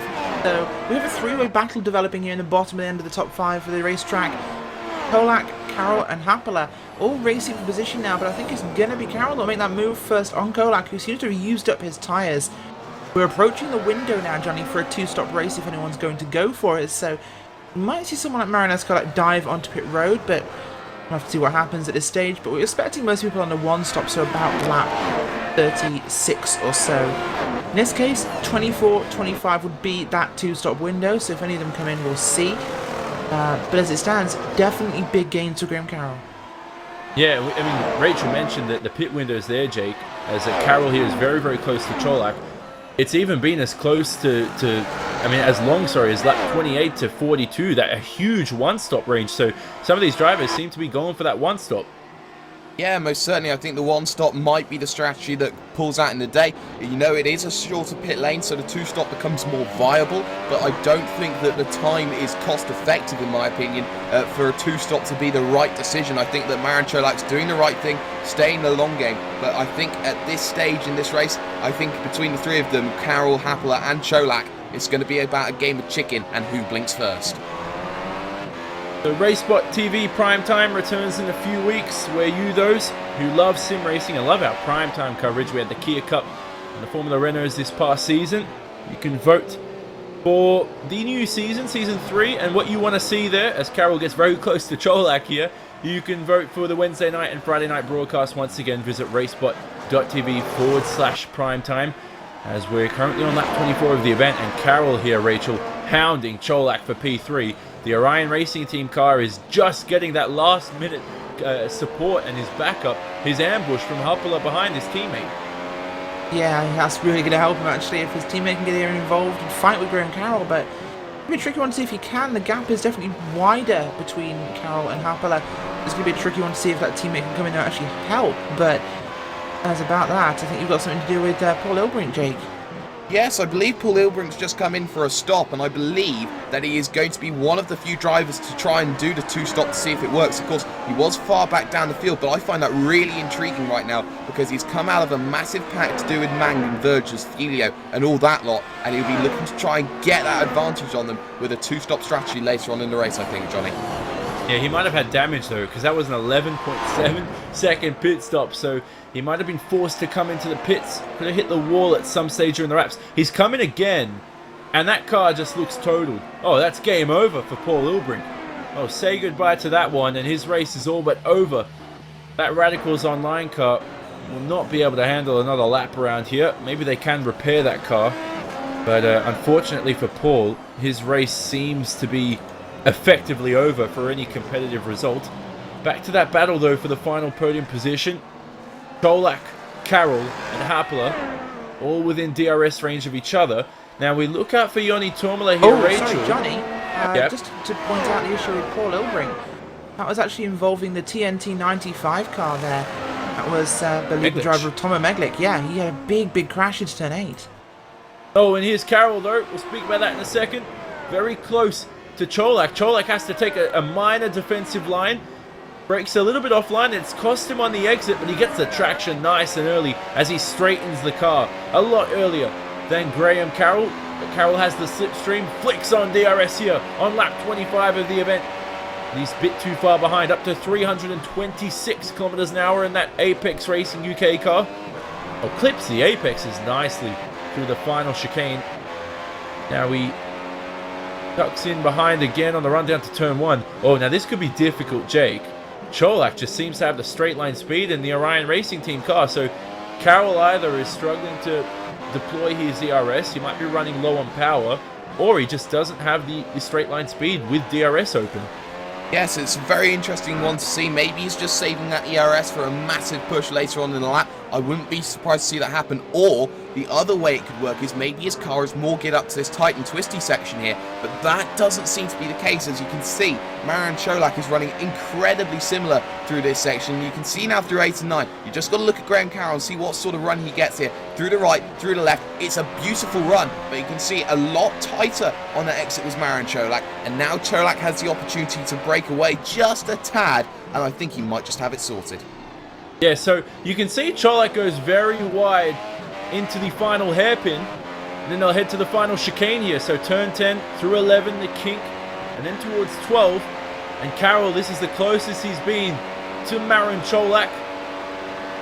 As a small little peek into the final corner. Nope, not brave enough to throw it up the inside. I think actually it was much more rational there, as Pakula here has been passed by Rocco Barone, but Barone goes straight, Pakula goes straight into the pit lane. Barone continues, and Ollie Pakula, the first of the main runners here, Rachel, to pit. Yeah, that's quite an early run. Pitting, of course, in just outside the 2-stop window, so this could be an early stop with a long last stint for a 1-stop, or it could be a very short middle stint for a 2-stop race. So this could be interesting to see what will develop from that. We'll have to keep an eye on what he can do there. But yeah, I'm going to keep an eye on that pit stop strategy. It could be on the right side of things. Martin Cronker, though, he's still out and still running. No inclination. He's heading towards pit road. That crew not getting ready for a pit stop, so we'll have to see what happens with him. Yeah, so Carroll here. Look at the run out of turn 8 and 9. So we follow him on board to the run down to the hairpin. Searching for a move here. But Cholak is just so smart with his defensive lines. Carroll takes the wide line, straightens the car early, and now he's even closer than he was for the past 2 laps. Enters the DRS zone now, and he flicks it on. You'll see the top speed rising. He creeps into the Orion Racing Team car, but he's still a bit too far behind. Does he have a look? Oh, indecisive under braking. Oh, what a save there from Carroll. Almost lost it on the exit of the final chicane, and now he's lost a few tenths. Ilkka Happala's right behind here looking at the timing screen, so we have to watch out for Ilkka Happala, Marian Cholak's teammate, who could make a move on the Apex Racing UK driver. So he's in a bit of an Orion sandwich here, Jake, but that was a ripper save there from Graham Carroll. Oh, what a save from Graham Carroll there. Made sure he kept out of the wall of champions there. Full lock either way, and he still managed to keep it going. And now he's just got to correct himself. He's got to stay calm. He knows he's used a bit more grip in the tyres now after that one. And now Graham Carroll's just got to focus again and make sure he can get past Cholak, who's doing everything right now. Yeah, so Michael Dinkel enters the pits. Oh, what a quick pit stop. That was just a few seconds there. So Michael Dinkel out and away. He'll skip that first corner. But Carroll right now, he might have to undercut Rachel. I think that's the logical option, because he's just losing so much time here. In the 1 minute 19 range, he's about 9 tenths slower than Cronke. And I think Alex Simpson and Piatella, very good battle here as well as they exit turns 8 and 9 on towards 10, the hairpin. Le Pongle, as it's called to the French Canadians. Does Carroll or Cholak, maybe even Harper enter the pits? No. They all continue. Tormler, he continues. Barone continues for another lap. So that early pit stop there for Pakala, Dinkle as well. Piatella through there, and Alex Simpson for the 11th place in the racetrack. So a simple DRS pass there by Marty Piatella in that 96 Quantum Sport car. He deals with Simpson very effectively, but yeah, we saw the straight line speed, Johnny, on those Orion cars. Carroll might be running to his pit strategy, but I think he needs to pit to get out of this sandwich. He has to try and get clean track. Yeah, so you agree with me. That's good. So Carroll... Jake, do you agree with me? He has to pit, doesn't he? Because Carroll's just... He's oh so close, but Cholak has the straight line speed. He just seems to be so good with his defensive lines. He knows what to do at the hairpin. He knows where the grip is on the exit. And look at this, Carroll just cannot get past.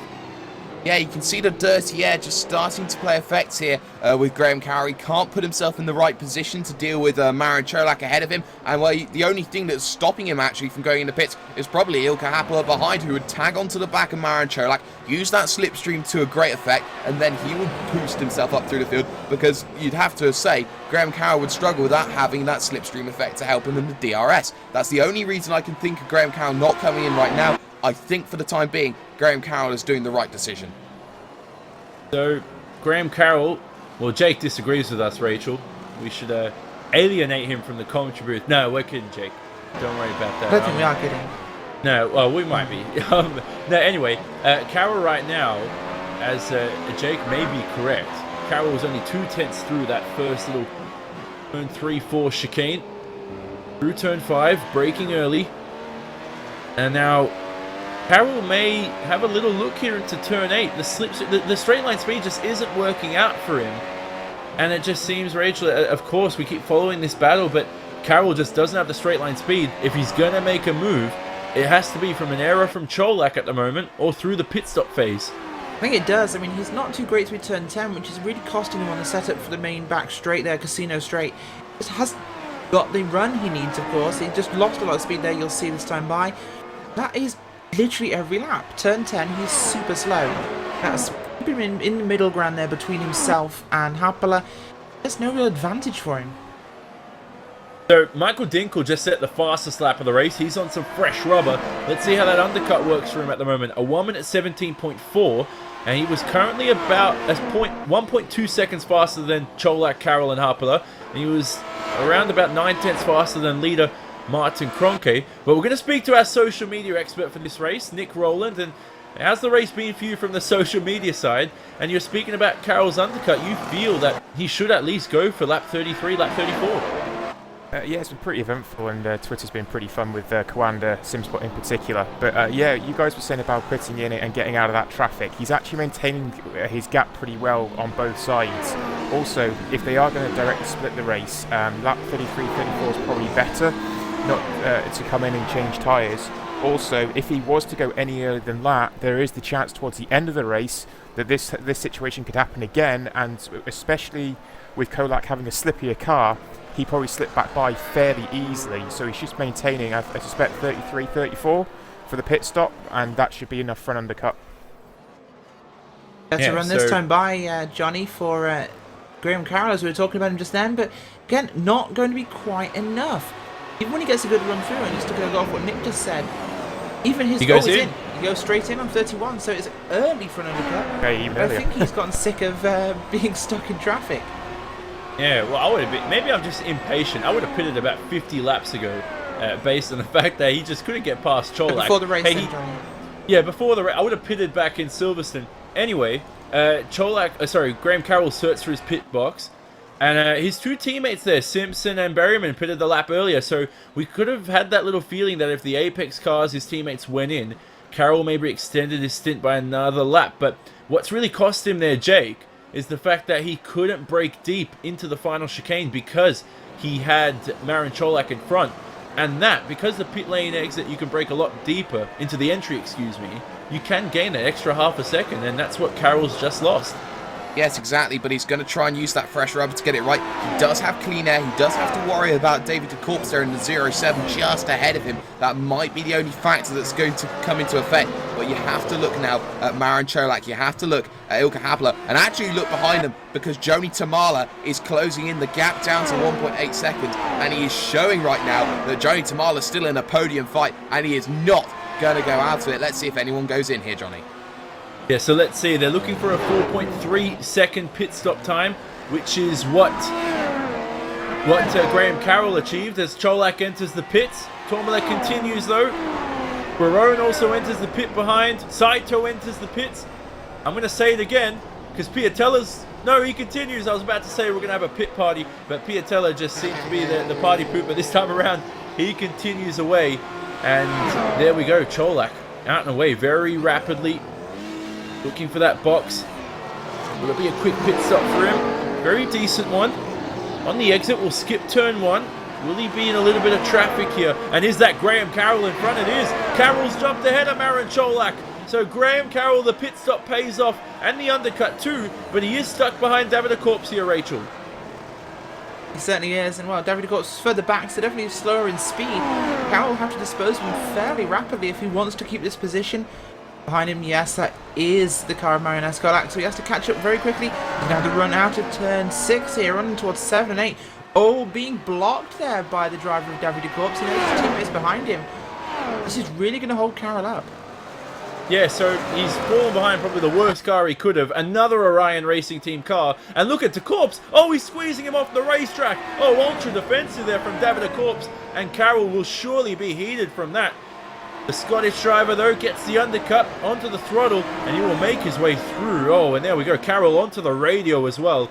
And he was not pleased from that block from David de Corps there, but he has helped his teammate out a little bit. Can de Corps fight back here? Into the final chicane. Oh, he breaks deep, but he's entering the pit lane. That's why. So very cautious there. And de Corps not sure, Johnny. No, Johnny, not sure why he blocked him there, because if he knew he was coming into the pits that lap, twice he made ultra-aggressive blocking moves to hold Carroll up to benefit his teammate, which I think was just extremely unsporting, really, in that situation. As well, Marin Cholak there out of pit road alongside a teammate from the Orion team, but just a little bit drastic when you knew you were pitting. You were gonna drop time. Why hold up a car that's pitted? Yeah, so that's well, he had to help his teammates out though, Rachel. So I mean, that's probably the only dilemma I have. I mean, it wasn't the cleanest move there, but if he gets a penalty for it, he's going to say, I helped our teammates. As the leader, Martin Kroenke, enters the pits here. He had a 10-second gap to Gregor Hutu. Hutu enters the pit as well. So Hutu follows in, and they hopefully, no penalties, nothing like that, Jake. They'll be out and away, and Kroenke will remain in first, and Hutu the same behind in second. Yes, Martin Kroenke then comes in, Hutu going in as long as they possibly can. Lap 35, this is where we were expecting everyone to come in. Well, Gregor Hutu now gets into his box. Kroenke is out and away, and nobody's going to catch him. Hutu now out and away, and well, you can see the gaps going in as Piatella comes in. Carroll right now with that gap that he needed, and he's showing right now just how classy he can be. Yeah, so good pit stop there from Kroenke. He's out and away in some clean air. So, wonderful stuff, actually. I mean, it's just the pace he's shown this race has been phenomenal, Rachel. And we knew he'd taken it to Gregor Hutu this season. We knew he upped his ante. But Kroenke's now, it just seems that they swapped roles. It looks like, as look at a small little battle here between Piatella, who exits the pits. And, I mean, it just seems that... oh, sorry, excuse me. Is it Barone? Barone's having a small little battle here. Yes, he is having a Rocco Barone, sorry. I'll go for it. Rocco Barone and Ollie Packler are even here as they head themselves into 8 and 9. You can see they've been nose to tail for half a lap. Sorry to cut you off like that, Rachel. Isaac Price just ahead of them as well. And now you can see Ollie Packler. He might just be starting to get his second wind right now as he heads down into the right-hander. Of course, Barone found his way through in the opening stint, but now you have to say Packler right in the driving seat. Yeah, so Packler right now onto the back of Rocco Barone. He's also in DRS range of Isaac Price and that other NX Racing car. Now, Price has not entered the pits. So will he enter the pits this time around? No, he continues for another lap, bouncing through over the curbs there at the final chicane. And that will keep Price in P7.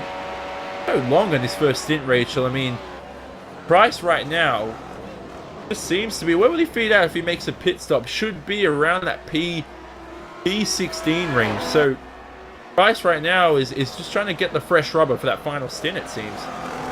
Yeah, he certainly is, and it's going to be interesting strategy for Price to see if he can pull this one longer, but I'm not sure it's going to benefit him really. He will gain a couple of spots, but right now he's losing a lot of ground, and the undercut is not as strong as other tracks, but he's losing out, of course. One thing I do want to have a look at, though, Hutu's gained up about 1.5 seconds in that pit cycle over Kroenke, but it's still just over 9.5 seconds, which is a huge gap. Yeah, and Pakula right now, what an exit there out of the turn 8-9 chicane into the braking zone at the hairpin. This is where we got into that incident with Umashima. Oh, two drivers in front locking up. That was Price and Barone. But that doesn't help Pakula at all. It seems that the two drivers that locked up get the better exit, as Barone here has a small little look at Isaac Price, who has not made a pit stop. And that's an easy move there for Rocco, who flies into the final chicane. Price continues again for another lap. Pakula needs to concentrate on the exit, flicks on DRS to defend, but he's just not close enough to make that move. Now, if you're wondering about the gap between P1 and P2, you can see at the top of your screen, it is 10.3 seconds between Kroenke and Hutu, as Pakula right now gets straight past Isaac Price, Jake. Yes, he does. Very comfortable move. And now look at all that time that's been wasted here. It's Kazuki Umashima now on the back looking for an opportunity on Isaac Price. And now you have to feel that Isaac Price is paying the price right now for staying out longer. He is losing time again and again. Now you can see Umashima all over the back, putting inside as they head themselves now for 8 and 9. Will it be a move here? No. Has to wait, has to yield. Looks for the main opportunity now as they head themselves down to the hairpin, down towards the final chicane. And for Umashima, now look at the time that's been lost. That's about 0.5 second to a second. Yeah, does he have a look at the hairpin? No. He's patient. Oh, he's telling Price to get a move on. Almost a tap at the final hairpin there. And he applies the throttle. Small little break for the drivers, making any in-car adjustments. Then you've got the DRS zone. A straightforward move here for Umashima now. As Price falls behind, he's got to pit. He has got to pit. He continues for another lap. So he's fine. He's found something before the race here, Rachel, where it just seems to benefit him. But he's losing about 2.5 seconds compared to Martin Kroenke in the lead. Yeah, it certainly is, Johnny. It's a big gap there. The time change is just stick. Almost as though Hutu's almost given up and accepted that he's going to come second in this race. The gap back to Kroenke is just so big now, or forwards to Kroenke. I don't think he has any reasonable expectation he can make that up in under a stint, so he could be settling now for second place, looking after that spot, trying not to lead to 5 seconds to Graham Carroll, who has lost a bit of time, but is holding station. Yeah, so the gaps now, as you can see, it is 11.1 seconds between Kroenke and P1 on lap 38 of the event. He'll cross the line shortly and begin lap 39 here of 70, the circuit Gilles Villeneuve in Montreal. Hutu behind, 11.4 seconds now the gap. Then it's Carroll in that final podium position. He got that position through the pit stop phase just a few moments ago. And that was Marin Cholak who succumbed to the pressure of Graham Carroll in that Apex Racing UK car. He's currently in P4. Alongside him is his teammate Ilkka Happila right behind in P5. Then it's Joni Tommila in P6. 2 race wins to his name this season, but he cannot make his way up the order at this stage of the race. He has, though. He did start from 14th on the grid, so he can't get into the podium, I should say, as Isaac Price finally enters the pits. Then it's Rocco Barone in P7, with Pakula draped all over him in P8. And Kazuki Umashima and Michael Dinkel made an early pit stop along with Olli Pakula, who rounds out the top 10. You're currently watching round 8 of 16 for the 2016 iRacing World Championship Grand Prix Series on RaceBot TV, streaming live on iRacing Live. Johnny Simon on hand here in the commentary booth, alongside Rachel Whiteford, Jake Sperry, and Hugo Luis on cameras for us. Don't forget, as always, you can follow live timing at racebot.tv/timing. You can see everything on our screen, our lovely overlay there, Rachel. You can see the gaps at the top, and that gap just seems to constantly increase between Kroenke and Hutu. Last time I said it was 11.4, now it's 12.1. Well, we said Kroenke had the focus and the desire to win, Johnny, and that's been proven to be very true in this situation. A flawless race from Martin Kroenke. He made the pass early on over Gregor Huttu, and he's only increased that gap ever since. We thought potentially he might be going for a two-stop strategy, running lower fuel. That was not the case. He stopped at the halfway point. Both drivers came in the same lap, same strategy. Martin Kroenke, though, holding the masterclass at Montreal. It's so wonderful stuff from the German, breaking away from his title rival there, Gregor Huttu. So Kroenke does lead the championship by 9 points heading into this event. He has to try and keep expanding that gap and building that championship lead, Jake. He's already tied his career high win total for a season. So 2014 and 2015, he had 3 apiece each season. And now he's got 3 already halfway through the season this year in 2016. And he could be looking to add number 4 to the list because he is just breaking away from Huttu. Yeah, he's absolutely flying, and well, the stars can align for him. It could be his 4th win of the season. It could be the one which cements him as a credible threat to Gregor Huttu. And right now, I think the best thing about Martin Kroenke is the fact that you've got to look at his incidents throughout a race. So far in this season, he's had himself, I believe 3 incidents in 7 races, and 2 of them have come after the checkered flag as well. So really, you look at him being such a clean driver, he is an example to everyone else that you can be clean and quick and consistent and still win races. Yeah, as Piatella here has a look at Robin Friskops for P14. Sails past there, flies past, he makes the final chicane too, so he spots that braking zone. And, you know, we spoke to drivers during the week, Jake, who were saying and talking about how you have to battle into that final chicane while also looking for your brake marker. And when you're up the inside like Piatella was there, it's so difficult to spot your braking marker. So you have to have one to the left and one to the right, because sometimes that car is just completely alongside of you, and the visibility just is not good at all. No, not at all, and you have to sometimes use your sixth sense, as Piatella did there down into the final chicane. Made the move look very comfortable. Now he's got to chase down the slowing Alex Simpson as well, who's picked up his pace a little bit, but the times for him is a little bit slower. It's half a second a lap right now, and you have to say Alex Simpson's struggling a little bit. And from what was a position where he was up in 7th and looking like he was almost untouchable, he has really struggled in this second part of the race, and even the first part as well. Yeah, so Simpson, who started this race from the 12th position, he was up there a little bit earlier on in the race, but the pit stop phase has not helped, and the pace, as Jake just said. Other movers through your field, Carroll, who started 11th ahead of Alex Simpson, is up into the 3rd position, and he's currently only 3.5 seconds behind 5-time world champion Gregor Huttu, so that's an interesting one to watch out come the end of this event. Tombola also started the race from 14th up into 6th. And that is Rocco Brone, who started 16th, up into the 7th position. Lots of drops, though. We still obviously know De Jong with his DNF. Higelin is currently in 26th after starting in 7th place on the grid. So that's a huge detriment to Higelin's confidence at the moment. I think he might even have damage in that car. But right now in this race, Rachel, the battle for 2nd position, Carroll's finding himself only 3.5 seconds behind Gregor Huttu.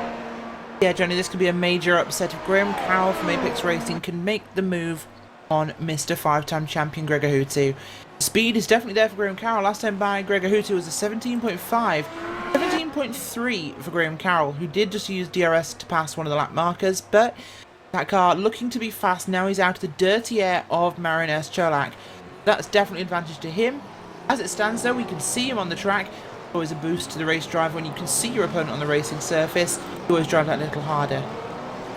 Yeah, so Nick, we'll cross to you right now, as Huttu's currently about 3.3 seconds in front of Carroll. Carroll's just creeping up to the back of the Team Redline driver. We don't know where this pace is coming from, but Carroll, we thought Cholak was driving the race of his career. This just seems to be turning to Graham Carroll now.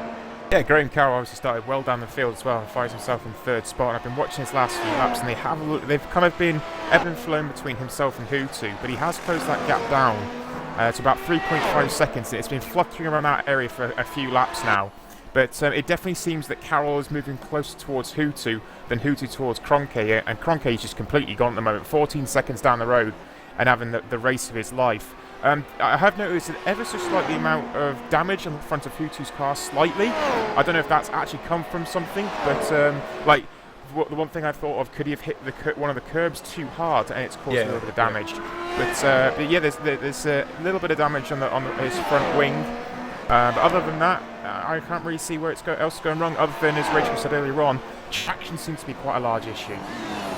Yeah, so traction, which, you know, it's high track temps, but the track seems to be gripping up at this stage, so it could help towards the end of the event. May get power happy though. This circuit relies a lot on anti-roll bars, front and rear, so rear anti-roll bar helps that traction coming out of turn 2, coming out of the hairpin as well at turn 10, as Saito creeps in behind the German Michael Dinkel, who's occupying that 10th position. Lap 44 of 70, so plenty of laps to go here for Saito to make a move.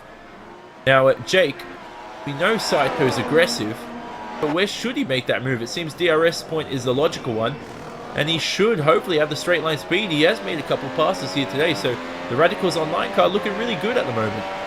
Yeah, Vortex Sim Racing versus Radicals Online, and that's going to be one that you need to remember right now. As they head themselves into 8 and 9, you can see a little bit more twitchy there was Yuta Saito, and I think that might just affect his run as they head themselves down to the hairpin right now. Saito needs to stay calm through that infield section, technically as it is, before heading onto that back straightaway through that hairpin. You can see he takes a much tighter line, but the drive is so much better from Michael Dinkel. I think just for the time being, Yuta Saito's just going to have to wait, but he knows he is in that range where he can make the move anytime he likes, but he's just got to be close enough. Yeah, so Saito needs to be rational about his decision making, which he has improved on this season, along with Kazuki Umeshima, his Japanese compatriot.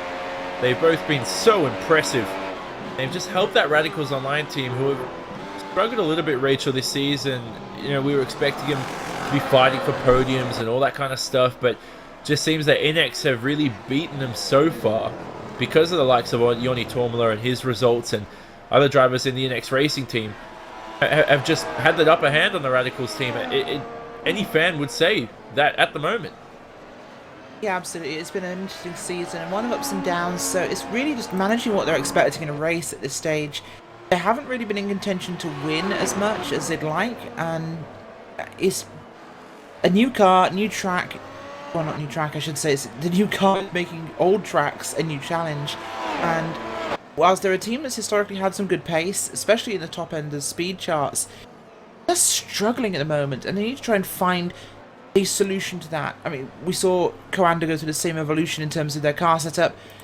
Time for them to look to the garage rather than the racetrack. Yeah, so Cronke right now sets a 1 minute 17.0. He set a 16.9 before that. And Marti Pietella, who's currently in P13, his teammate, also sets a 1 minute 16.9, and with no aid of DRS. So Marti is on a charge at the moment, and he throws the car into the final chicane. Wonderful stuff there. Will cross the line again. He did make his pit stop on lap 34 of the event, a 17.2 this time around for Marti. And you know what? I never actually picked a tip for the race win. You picked Umeshima, Jake. Who did you pick again, Rachel? You picked, was it Cronke, I think? I actually picked Martin Cronke. You did pick Cronke. Oh, You know what? I I picked Cronke Piatella's too. just gone around 180. Oh, Marti Pietella here. That's the exit of turn 4. Oh my goodness. Has he tapped the wall as well? That's a critical point to look out for. He's been really pushing it, and he may have tapped the wall. Accelerated on the very curbing, close Johnny. there. He accelerated on the curbing. He put one of those wheels up on the big striped curbs there. Just had offset traction. That car looped as he exited. Yeah, so have a look at the replay soon, and I think Pietella may have hit the wall there, and he may have a bit of damage to that front wing. And we were looking at that before, Jake. He did set a 16.9 and a 17.2. The guy was pushing to the limit, and it seems to just bit him back, and he's had to pay for it. Yeah, he's paid the price in that respect, and he really didn't want to do so as well. He's going to have to look at himself there. He's dropped all those positions that he's made up. He's lost places to Borcha. He's lost places to Friskops. He's lost places to Alex Simpson, and he's got to do it all again. And if there is damage on that car, well, he's going to be in even more trouble right now as he heads through the final corner, and that is what you do not want to happen when the big money race comes along, and now he needs to focus and get back into the groove. Yeah, so he's lost a few positions from that too, and he's lost about 8 seconds. So not good for Martin Pitella, but anyway, he's still trundling away and will get some good points from this race. He did have a great top 5 finish last time out at Silverstone, Rachel, but what's happened to him this round at Montreal? Maybe the circuit just doesn't suit him at the moment. Yeah, it's a tricky situation, of course, and well, these things happen in racing. Some tracks very different to others. Montreal could not be more different to Silverstone, so you can see exactly why that's been such an upset. But well, these places always offer the biggest challenge in racing. There's just no room for error. Yeah, so we're currently looking at Danny Garcia-Filol, Mo Garfilio, and Diogo Oliveira. So Diogo Oliveira has not been able to get past Mo Garfilio.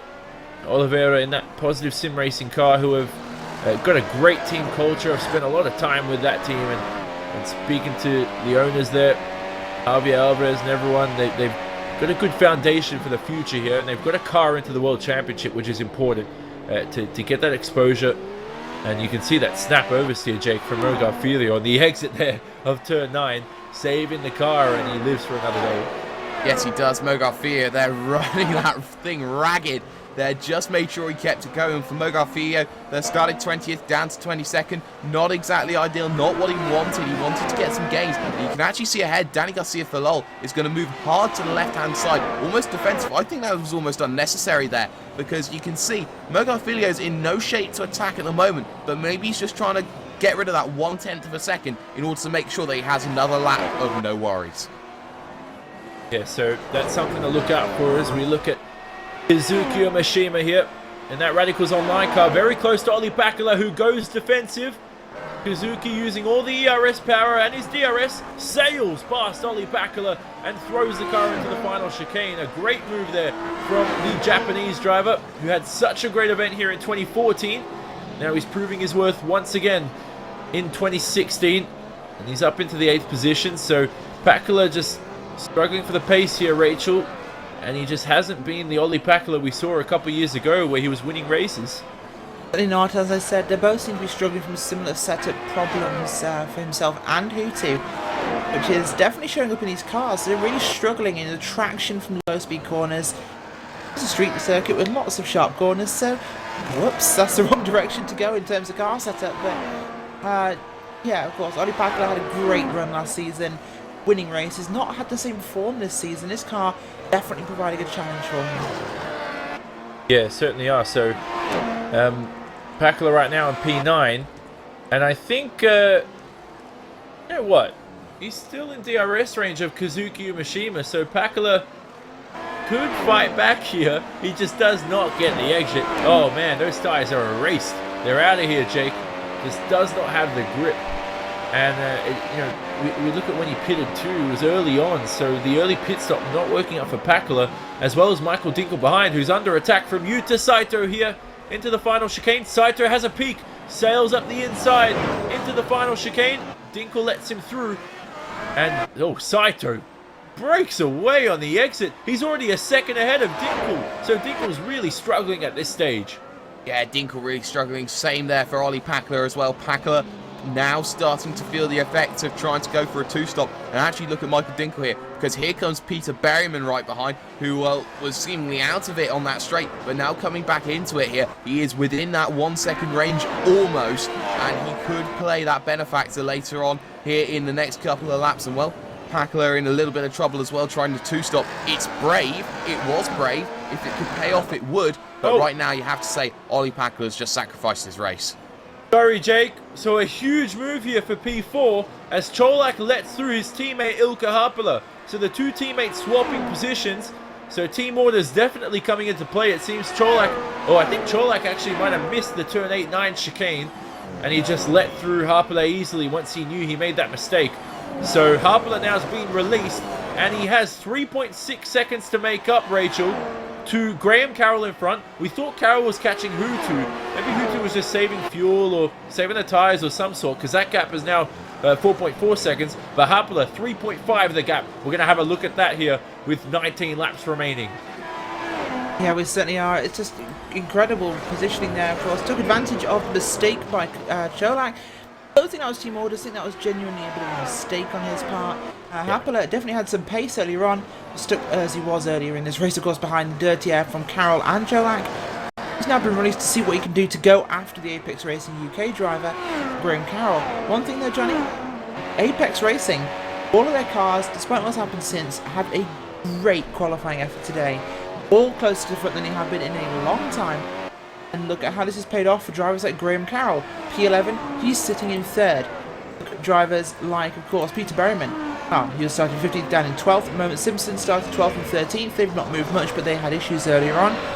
But a much better race. It's easier to gain track position or hold position when you start further up the grid. Yeah, so we've also had word that Barone might have run wide through the turn 8-9 chicane, and he just will maintain the 7th position right now. Umashima's hounding him behind. Oh, look at the exit from Umashima, bouncing all over the curbs. He'll flick on DRS here and make an attack. Oh, actually, he doesn't have DRS, so Kazuki doesn't have the straight line speed. And I think he wasn't in DRS range there, Jake, when he was behind Barone. So it seems Barone made the mistake after the DRS detection point. Yeah, the thing about the DRS detection point is there might be 2 DRS zones, but there's only 1 detection point. So if you get the DRS at the start of the straight, well, you've got it there for the whole run, not only for the back straight, but for for the front straight as well, the pit straight. And well, for Umashima now, he'll be firmly in sight of the car of Rocket Barone there, the number 9, who did make that mistake down at 8 and 9 here just 1 lap ago. Let's see if he's clean this time by. Yes, he is very much clean here and running a perfect line. And well, for Rocket Barone, now he's just got to settle back into that rhythm because he is struggling just that 1 little bit. Yeah, so he's going to have to try and fight his way through because there's only 17 laps remaining and he doesn't have much time. The clock's ticking down to 0. We look at the top 10 for you. Martin Kroenke currently leads the race. Exits turn 4, begins lap 53 of 70, and he leads by 17.4 seconds ahead of Gregor Hutu.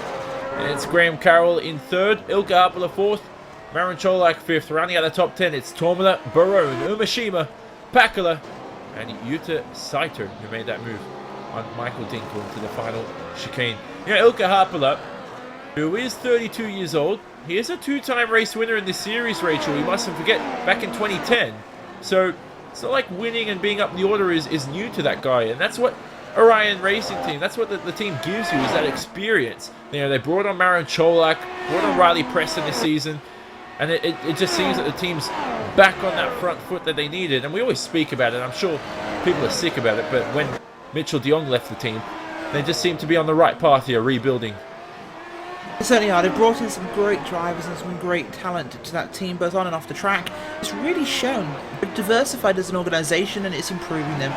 That doesn't happen overnight, but it certainly will and can happen in the future. We're starting to see the rewards from that.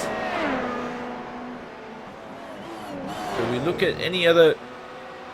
Oh, I thought Bocha had a little moment there, but he didn't. As he tries to find his way past Alex Simpson in that 0-5 car. P13 here, the battle. Bocha clips the apex nicely on the throttle. Nicely as well on the exit, but Simpson straightens the car earlier, and that's critical, Jake, at that final hairpin. Well, actually, let's follow this, because Bocha has DRS, and he has lots of power in that Coanda Simsport car. Straight past Alex Simpson.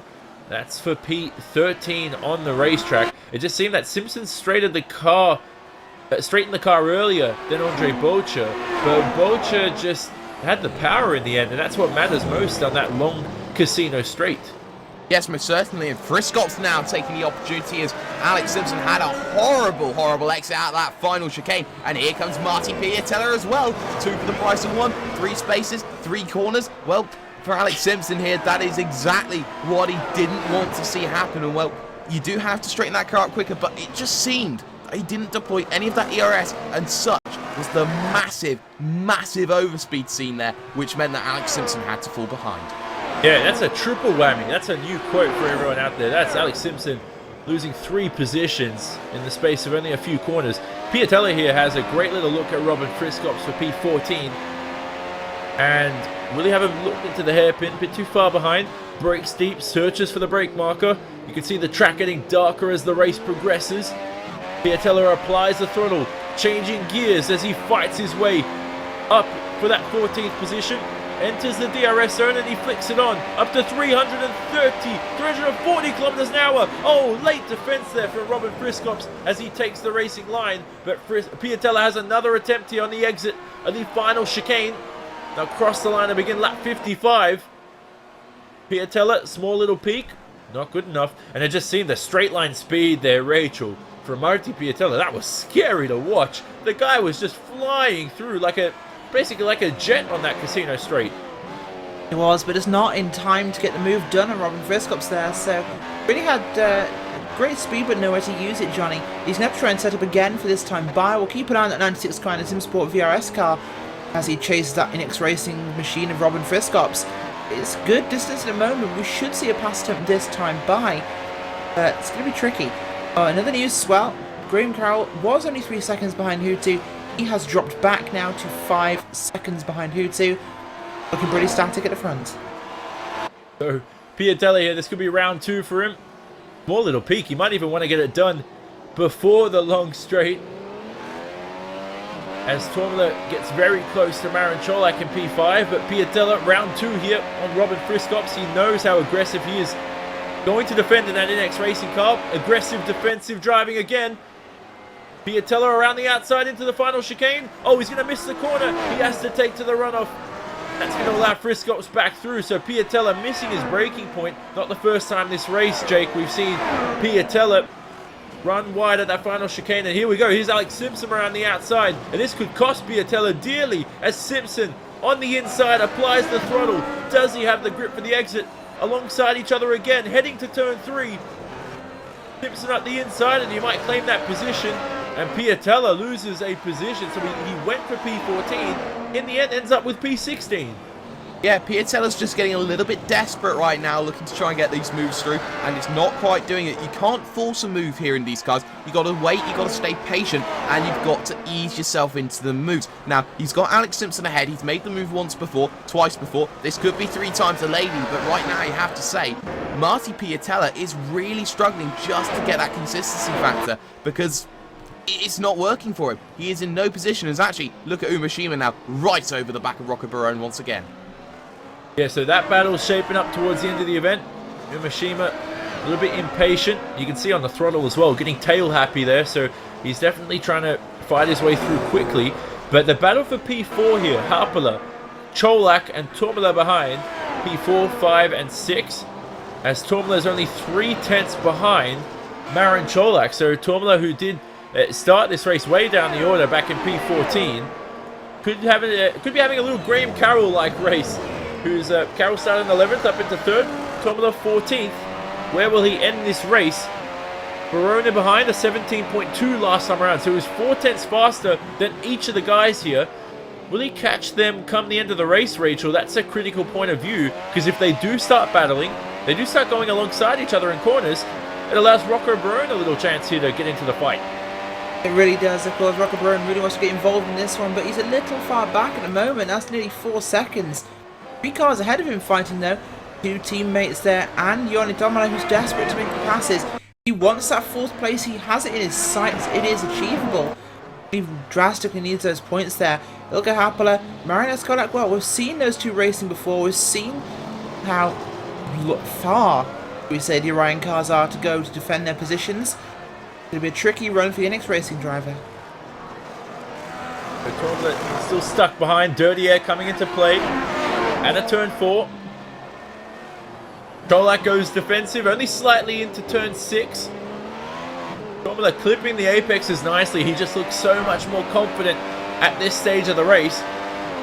So Yoni Tormula, who's taken 2 race wins this season, probably won't get one here today unless some bizarre situation happens, like a Monaco Grand Prix 1982. I doubt that's going to happen here today. But he is searching at least for P4 as they all form up into that final hairpin. Harpala, Cholak and Tormula behind. Barone's closed the gap now down to 2.4. And behind him, Jake, it is Kazuki Umashima within a second. But here's Cholak having a look at Ilka Harpala for P4. And Marin Cholak alongside each other goes through and claims P4. What can Tormula do on the exit? He's going to have DRS2. Will it be a double whammy for Ilka Harpala? Tormola flicks on DRS, under attack, deep under, braking into the first corner, and he claims P5 away, erases Harpala out of the fight for P4, and now Ilkka Harpala needs to work hard, Jake, to make his way up back the order.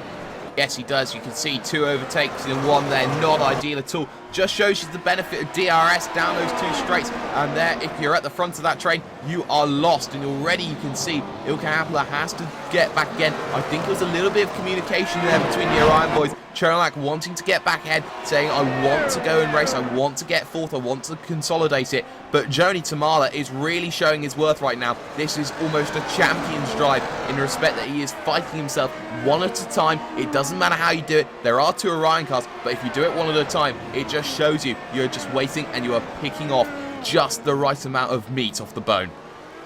So what did I say before, Rachel, about Rocco Baroni? He's now 1.1 seconds behind Harpala. So after the battling, he's right back in the fight for P4, and he's brought along the ever so fast Kazuki Umeshima. He certainly has. Kazuki Umeshima doing a great run at the moment. He's in P8 from 5th. Great qualifying, has slipped back, but in a position to strike on Rocco Barone if he gets the opportunity in the final laps here. Of course, looking at about 12 laps to go now as we come across the line. Umeshima in a great position here. He can still get a great result in this race. But, well, they've got cars ahead of them that can still be passed as well. Great bunch of cars here. Barone, Harpala, Tormola and Kolak all within striking range. So we have P7 all the way to P4 on the cards. Yes, so Kroenke exits the final hairpin, and he's leading this race comfortably here on lap 60 of 70 by 19 seconds ahead of his Finnish title rival Gregor Hutu. Behind them, it's this Scottish driver of Graham Carroll in P3. He seems to have one hand on the trophy for that final podium position. Then that fight for P4 is not over. It's Cholak, Tormola and Harpala, who's just outside of DRS range here. Harpala in 6th. He has to defend from Barone and Umeshima in 7th and 8th. Then it's Pakula and Saito rounding out the top 10. Now here's Tormola. Is he close enough? Yes, he flicks on DRS. This doesn't have straight line speed, so Tormola maxes out. Maybe he doesn't have enough ERS power in that NX Racing car. 325 for him. We saw Piatella earlier, Jake, go to 340 and still not able to make a move on Friscops. Yeah, it's really surprising there to see for Joni Tamala, especially in the NX Racing outfit, which normally runs a higher top speed than pretty much anyone else in the field. So this is a real shock and it's a real eye-opener here to see how NX has set up the car. Maybe that's just why Joni Tamala was down the field in qualifying, but now you can see all over the back of the car of Maran Cholak right now. He is desperate to get through and get into 4th and salvage anything for his title hopes. Let's see if Tormola can make a move here on the exit of turn 7. Should tuck into the slipstream a little bit more. It might gain him that extra tenth he needs to make a move. Misses the first apex by a few little millimeters. But then Tormola right now gets the exit he needs. So he's missed the apex, but applied the power nicely. Oh, and look at that. Cholak's gone a little bit wobbly into the hairpin. Hasn't been able to slow that Orion Racing Team car in time. And Tormola has the best chance all race to get himself up into P4 around the outside of Maran Cholak and Tormola. Oh, what a simple move. What an absolute simple move for Tormola as he makes his way up into the 4th position. And Cholak there was a sitting duck. No doubt about it. Just had no chance, Rachel, as Tormola came flying past after his mistake. Certainly a brave way to do it around the outside, Johnny, but a great move there by Joni Tormola, who's definitely said he's been practicing a lot more. We've seen the results of that practice. Up in the 4th place here from 14th on the grid, 10 positions gained. An impressive run from him. Stunning drive as well. Andre Borchard on the drive I really want to talk about, Johnny. Up from 24th on the grid. Terrible qualifying effort for the Kawanda VRS driver in P13, so a great drive from him too. Yeah, and right behind him, Friscops, who started in 26th, so he's essentially behind Bocher at the start, is in 14th. He's behind him now on the racetrack. So, great race from both of them. Hats off to them. If you're not wearing a hat, give him credit. I don't know what to say. As Friscops, who's had, he's been one of those ultra Mr. Consistent guys. You know, every racing series has one. Unless it's really a touring car series. That's a subliminal shot at touring car series. But Friscops just... ultra consistent, Mr. Consistent. I've seen him make one mistake in the past 2 years that I can remember. The guy is just an Iron Man, you know. I mean, Cam Stark would be jealous, who's not racing today, because he's almost stolen that nickname from him. He certainly has. It's been an impressive run, and just what consistency, Johnny. You rarely see drivers who are this robotic in terms of how they place that car. Yeah.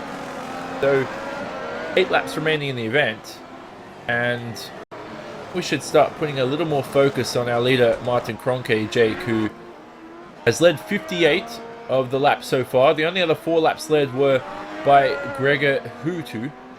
As we look at a small battle here between Simpson, Mangan, and De Korps. Simpson and Mangan both teammates. De Korps in the Orion Racing Team car. Clicks on the DRS, but it's not close enough to the young Oscar Mangan, who's still learning in this series. But yeah, Jake, Martin Kroenke, it's almost up to 20 seconds this gap. What's next for the German? You know, I know it's midway through the season. We shouldn't be talking championship this early on, because you know, we did see Coanda struggling in round 1. And then they just seem to find their pace as the season went on. Who knows how the season will end? I guess they just need to keep putting their head down and keep working hard, I guess.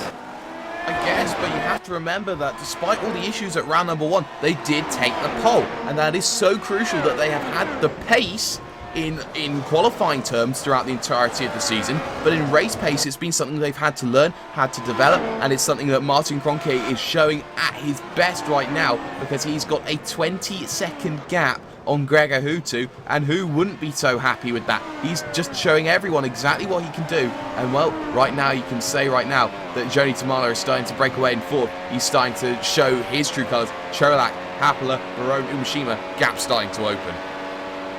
Yeah, so that's so critical. Umashima's 4 tenths behind Rocco Baroni here. De Korps, though, just cannot make a move past Mangan. Mangan can defend. There's those DRS trains, and when the drivers start to apply ERS power at the exit of the turn 10 hairpin, they're just coming into play once again. We'll have a listen to the ambient noise. The drivers just sailing past this Montreal circuit here.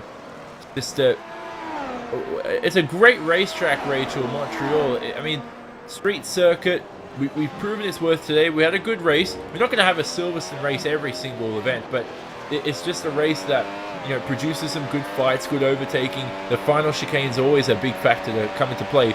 But surprisingly, it must be said, as Umashima has a great run here out of the final chicane, no one has hit that wall of champions that I've seen this whole event so far. No one wants to be a world champion. Well, let's not jinx the race, Johnny, by talking about the Wall of Champions and its lack of victims, because Martin Kroenke will now hit it after you've said that and lose this dominating race. You're not Will Vincent, though, so you haven't got the ability to jinx race car drivers. Let's just not go on board with Martin Kroenke to the end of the race, just to be sure. But yeah, these guys have all been pretty careful. The way this car's handling the new car, it's not really carrying that much speed into that part of the corner, so you've seen drivers track out a little narrower, which means they get a better drive off it and they're not likely to slide towards that wall. In fact, we've not really seen any drivers hitting walls on exits so far today due to this traction off the corners. They're having to be very careful on the throttle. So we've seen people getting wheels on the curbs, but not a single car we've seen has actually gone into the wall on exit. Yeah, so Kazuki Yoshima put 2 wheels on the grass there. But yeah, I mean, we don't want to jinx anyone at this stage of the event. Harper is a couple tenths behind his teammate Cholak, but here we follow Kazuki Mishima through the exit of the final chicane. This is where he lost the race. Let's have a little bit of a listen to Kazuki, whether or not he can just be a little bit more aggressive in passing Barone. He is trying all he can here at the exit of turn 2 now.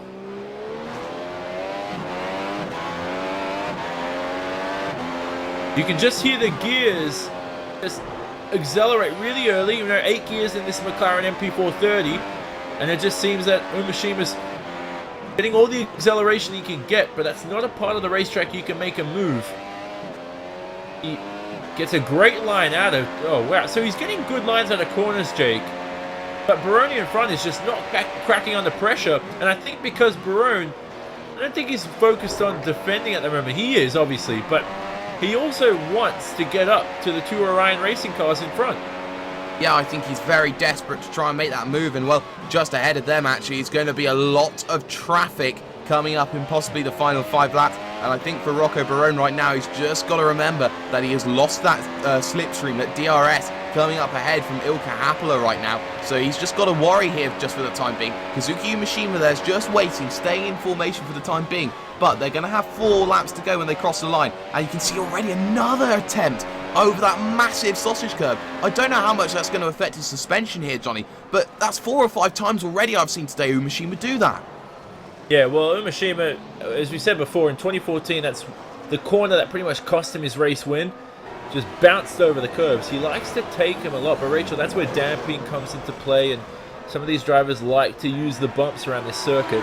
And Montreal is that circuit where curb use is oh so important, and that extra millimeter of track width is important, as Umeshima has a huge moment here, under braking for turn 6. Yeah, a bit of a slide there for Kazuki Umeshima, Johnny. Car really pushing hard. You can see him using those tyres as hard as he can here. Definitely a track where you have to be confident on the throttle. You've got to be able to put that pedal down and keep it down. If you're having to lift, you're losing so much time from these slow corner exits. So when you are actually having to do that, the car's sliding underneath you, you're using up the tyres. These tyres are quite old now for some of these guys who pitted a little before halfway, so it's not a matter of managing what you have.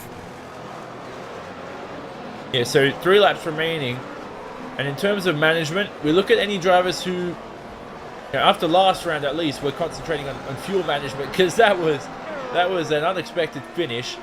Now, I don't believe in commentary curses, by the way. When you said it before about Kroenke hitting the final corner, that's not true. I don't think it's going to happen. If it happens, you'll be sad.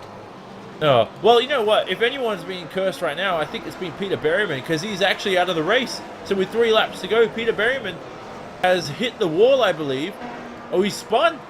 An identical spin. Apparently, we're hearing words similar to Marti Piatella. Hopefully see that on our screen soon enough. But Peter Berryman's race is over, unfortunately, Jake. Yeah, it is, and he was up there. He was looking at the top 10 potentially later on, but it hasn't worked for Peter Berryman. He has been involved in a spin, and he is out of the race, and it's exactly what he didn't want, especially at such a late stage. He'll be looking to try and make sure that he gets that one good, but look at this train going on here. Battle for what is 5th place on circuit right now. Cholak, Happela, Barone, Umeshima, well, they've all closed up together again, and it's all about who has the nerve right now in the final 2 laps of the race when they cross the line. Get the gaps between these drivers, so it's 6 tenths between Happela and Cholak, the 2 teammates. Then Barone, 2 tenths behind Happela, has a little peek into the final chicane. It's not good enough at the moment, so Barone stays in P7. Umeshima so aggressive this race behind in 8th. He has not been able to make his way past the ultra-fast Wanda SimSport car at this point in time. Carroll on the radio seems to be hounded by the lap traffic here. Graham Carroll, oh, so he's certainly a bit feisty here. That's Vincenzo Amico in front. Meglic just let him through, and he's also let through Joni Tomala. Oh, this could be a big fight for the final podium position. Tomala 7 tenths behind. So Carroll's really on the radio right now. I wanted to come across on that one. He's been catching him so fast the past 2 laps. At one stage, he's almost a second a lap faster. He's going to get him. Wobble. Oh, and Tomala tapped Carroll there. So out of the turn 8-9 chicane, Tomala tapped Graham Carroll, the rear end of the Apex Racing UK car. Tomala has a look into turn 10. Oh, so close as Kroenke begins the final lap of the event. But Carroll will be fuming at Vincenzo Amico in front. Vincenzo's fighting for P22 on the racetrack, so he doesn't want to let Carroll through. But surely the stewards will look at that. It almost cost Carroll his first podium of his Grand Prix Series career. So his iRacing World Championship Grand Prix Series career. So Tomala now 4 tenths behind. Flicks on DRS. We'll trace that battle. But this race, Rachel, Martin Kroenke, as he heads to turn 8 and 9, will win. It's been a great race for him. It certainly has been. Martin Kroenke been absolutely flawless in this race today. Johnny is doing everything he had to do, completely outclassing Gregor Hutu as he returns to turn 10 now. Johnny? Yeah, so Barone as well was alongside Umeshima. So those battles still going on. But Kroenke now, we follow him on the Casino Straight as he will head towards his 4th win of the season, his 10th career win in the iRacing World Championship Grand Prix Series. One more corner to go for Martin Kroenke. And Coanda Simsport wins once again here for round 8 of the iRacing World Championship Grand Prix Series. Kroenke tapes an absolutely phenomenal win, but we focus back on the battles behind. We look at that battle for P3 and P4. Tomala still can't get past Graham Carroll, as that's Vincenzo Amico in front, so he's let through Graham Carroll. Hutu will cross the line now for P2, so Hutu claims a podium, and Carroll should, in the final braking zone, claim the final podium position to a career best result for Graham Carroll, the Pro Series winner, proving his worth here in the World Championship. Tomala comes home in fourth. Cholak out of fuel on the line. Oh, so Cholak got Hampler at the line, I believe. So Ilka Hampler either ran out of fuel or let No, his other way teammate around there, through Johnny. There, it seemed that Marin Cholak ran out of fuel on the line, and Ilka Hampler took the place. So Ilka Hampler in 5th position, we see on our timing screens now officially. Then it's Marin Cholak, Barone P7, Umeshima 8th. So Umeshima could not get past Rocco Barone, although it was 2 tenths at the line. And now Olli Pakala should come home in P9. He does. And Yuta Saito claims the top 10 position, or rounds out the top 10 position. Started the race from 10th as well. So what a race there, Jake. But Martin Kroenke, another career win, his 10th all time. Yeah, Martin Kroenke showed his class here today. It was Vettel-esque in the way that he led from lap 5 onwards, and really didn't look back. 21 seconds over Gregor Hutu. It's not every day you get to say that, but he shall savour this victory, and he'll certainly savour himself being up there. But what about Mitchell de Jong? And I think that is his season over as well, after the incidents he's had. Yeah, so Mitchell de Jong now, who had an unfortunate end to the race on lap 1 due to technical issues. Now Rachel, Graham Carroll, P3, podium position. What a race for Graham Carroll, a career best result there. And it got a bit hair-raising towards the final laps, but in the end he'll be happy he's on the podium.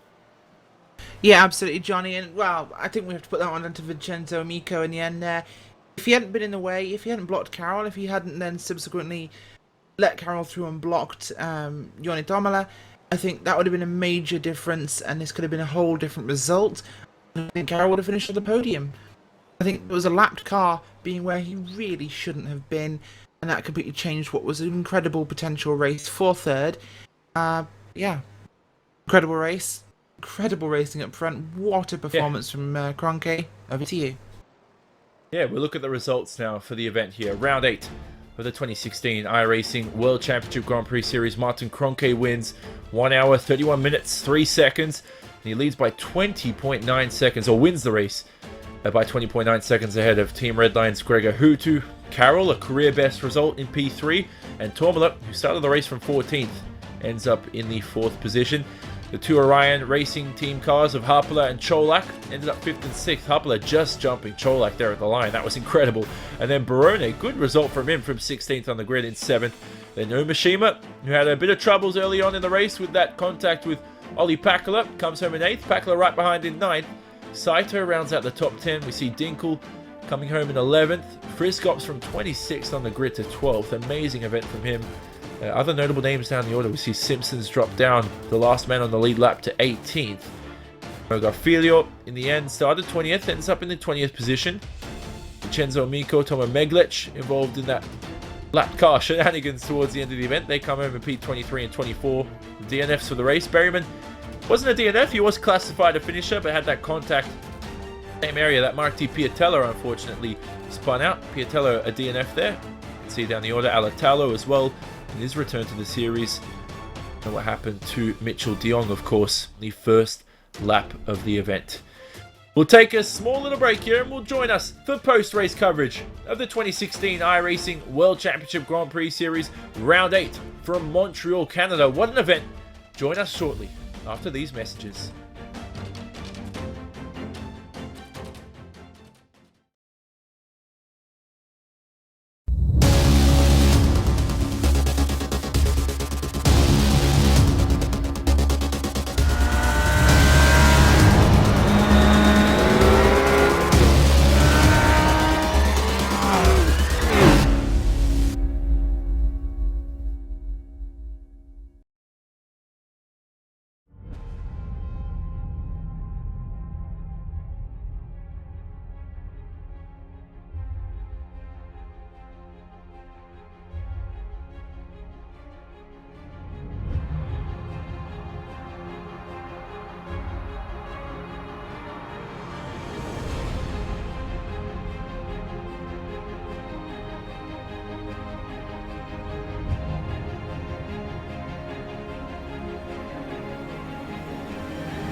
Welcome back to post-race coverage of round 8 of the 2016 iRacing World Championship Grand Prix Series here on RaceSpot TV, streaming live on iRacing Live. What an event it was at Montreal, Canada.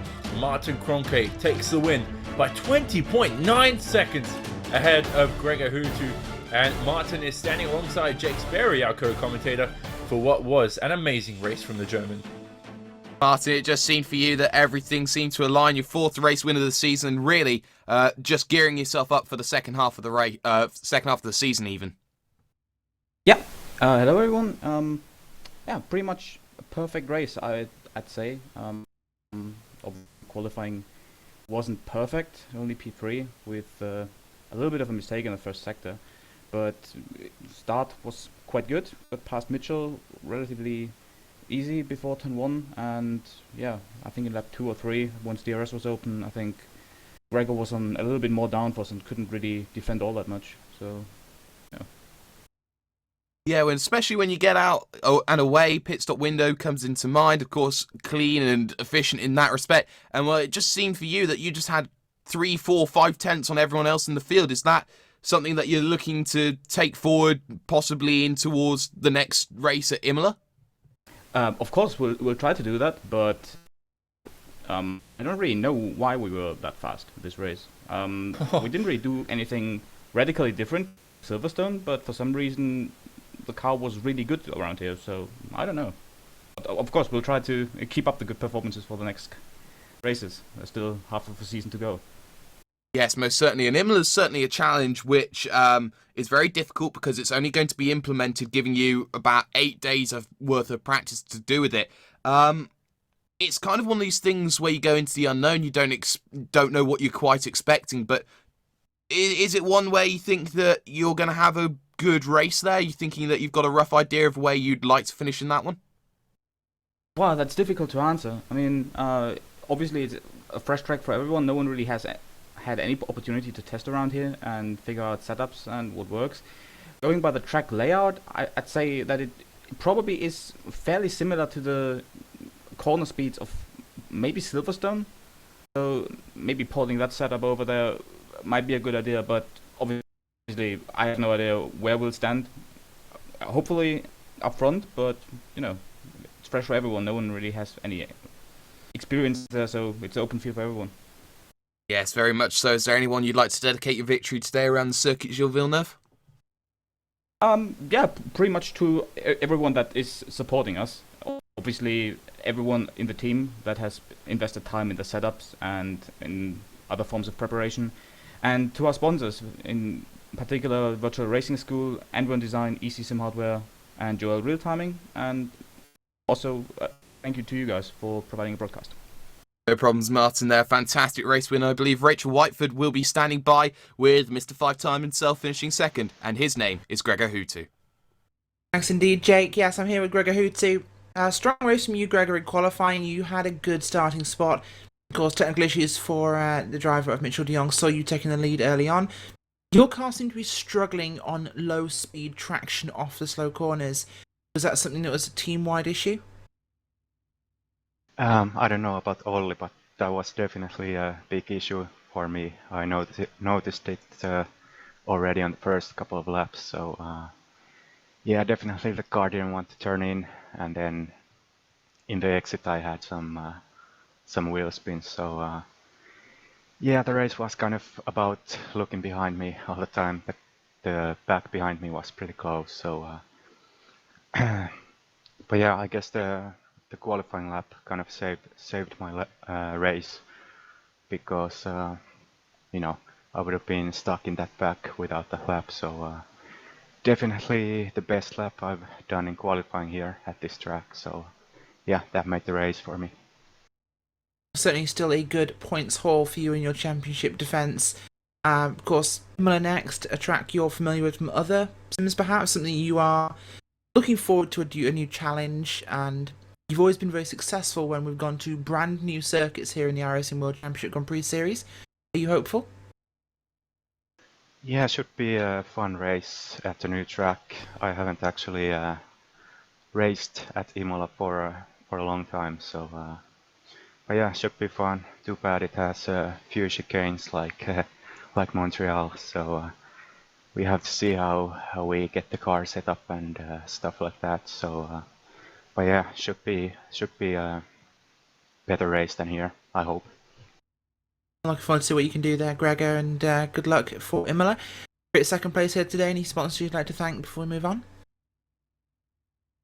Just the same as always. Thanks to Fanatec, OKO, and the team as well. Awesome. Well, thanks for joining us, Gregor, and good luck at Imola in a couple of weeks' time. Thanks. Back to Johnny. Yeah, now we will wait for final podium sitter Graham Carroll, who's sitting alongside Jake Sperry. Now, Jake, a career best result for Graham Carroll, our iRacing Pro Series of Road Racing winner too, and he's really proven his worth here and proven his potential. Yes, most certainly he has. We've got Graham Carroll here right now. Graham qualified off in 11th, but a race start which was really one that not really too many people were expecting. You got yourself up there into that top three fight there, challenging Maran Cholak earlier on, and it did come down to the pit stop window. Did you feel that that was going to be your only real chance to get around him? Yeah, it was tough. I got into the back of Maran after sitting a few seconds back from him for a few laps at the start. Got onto him and he just buttoned it up the straight, and he just was such a good run. He was getting out the hairpin. It was tough, and his tyres were a bit worse than mine, and I thought I'd managed to get him, and I had a little moment myself, and so I just sort of thought, you know what, if I can sit here, use the DRS, I'm just gaining fuel, we all had to save a little bit of fuel, I think, and I just pitted a lap earlier, got the undercut, and we were into third, and we just had to keep it on the black stuff and out of the walls.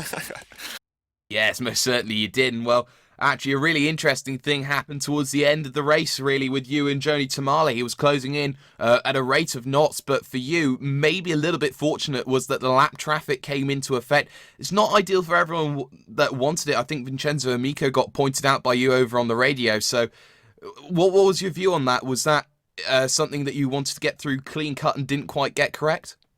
My spotter was shouting at me, "Oh, we're getting lap traffic, Yanni's flying, he's going to get you," and I actually thought, you know what, if I can get onto the back of these back markers, use their DRS, then get in between them, that might actually help me, and it actually did in the end, so it was panicking, because I think I did pit slightly early, and my tyres were absolutely cooked towards the end, so that was my problem. I was just struggling towards the end, and if he had got me, he'd got me. I wanted a top 10 today. This is one of my worst tracks, so to get a career best and a third tier, it's just absolutely amazing. And while we're on it, I just want to thank the sponsors, Simputers, Leo Bodner, JCL, Elite Driver Services, and without all the guys, I would never have managed the podium, so thanks to all the guys also.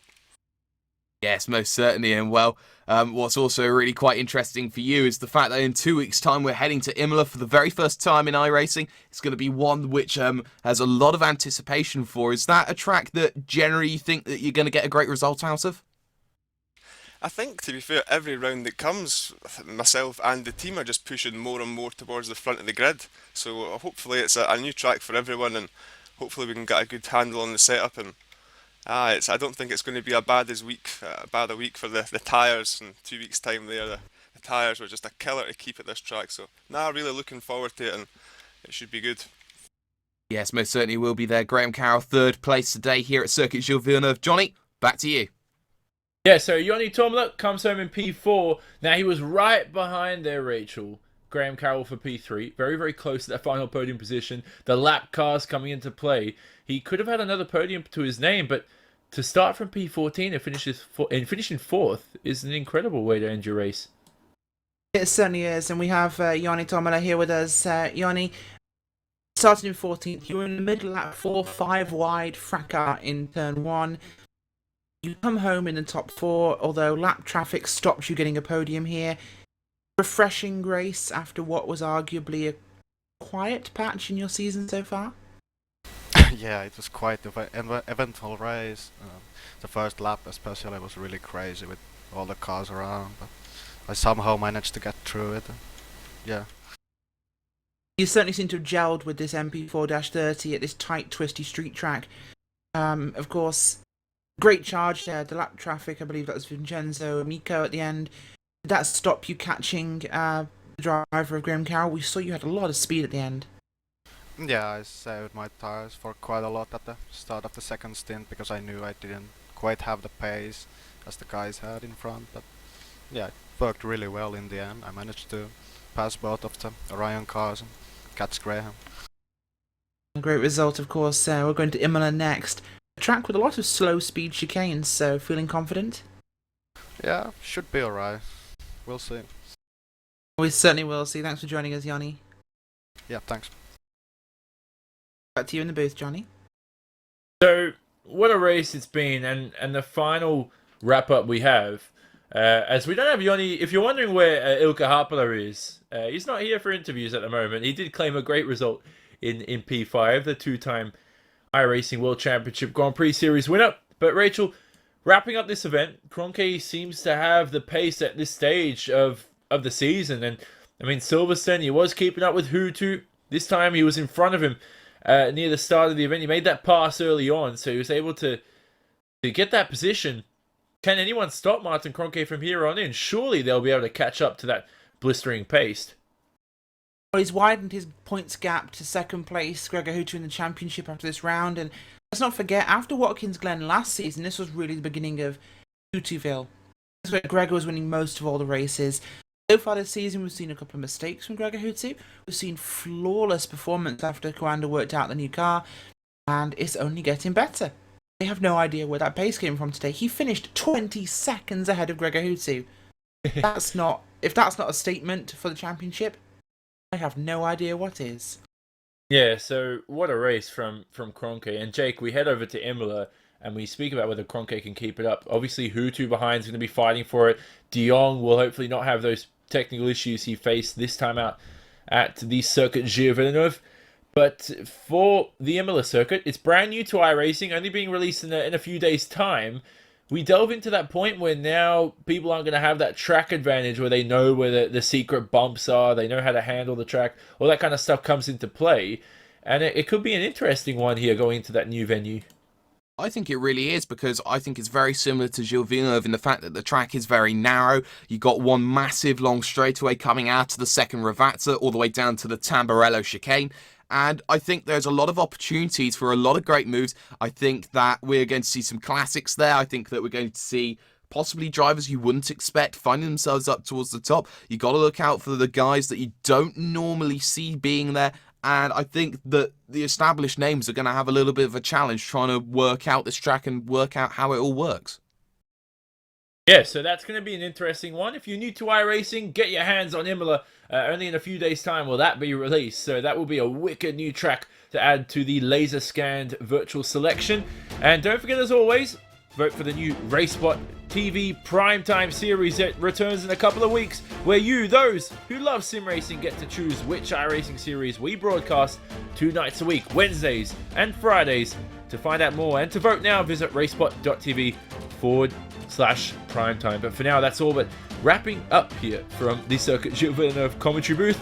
The next race will be on the 18th of June in 2 weeks' time. That's at Imola, as we spoke about, for round 9 of the 2016 iRacing World Championship Grand Prix Series. Of course, that will be on RaceSpot TV and streaming live on iRacing Live. Thanks to the viewers, my co-commentators,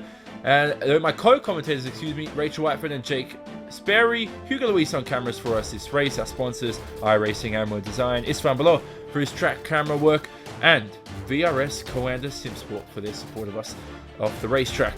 This has been a RaceSpot TV presentation broadcasted on iRacing Live. We say so long from Montreal.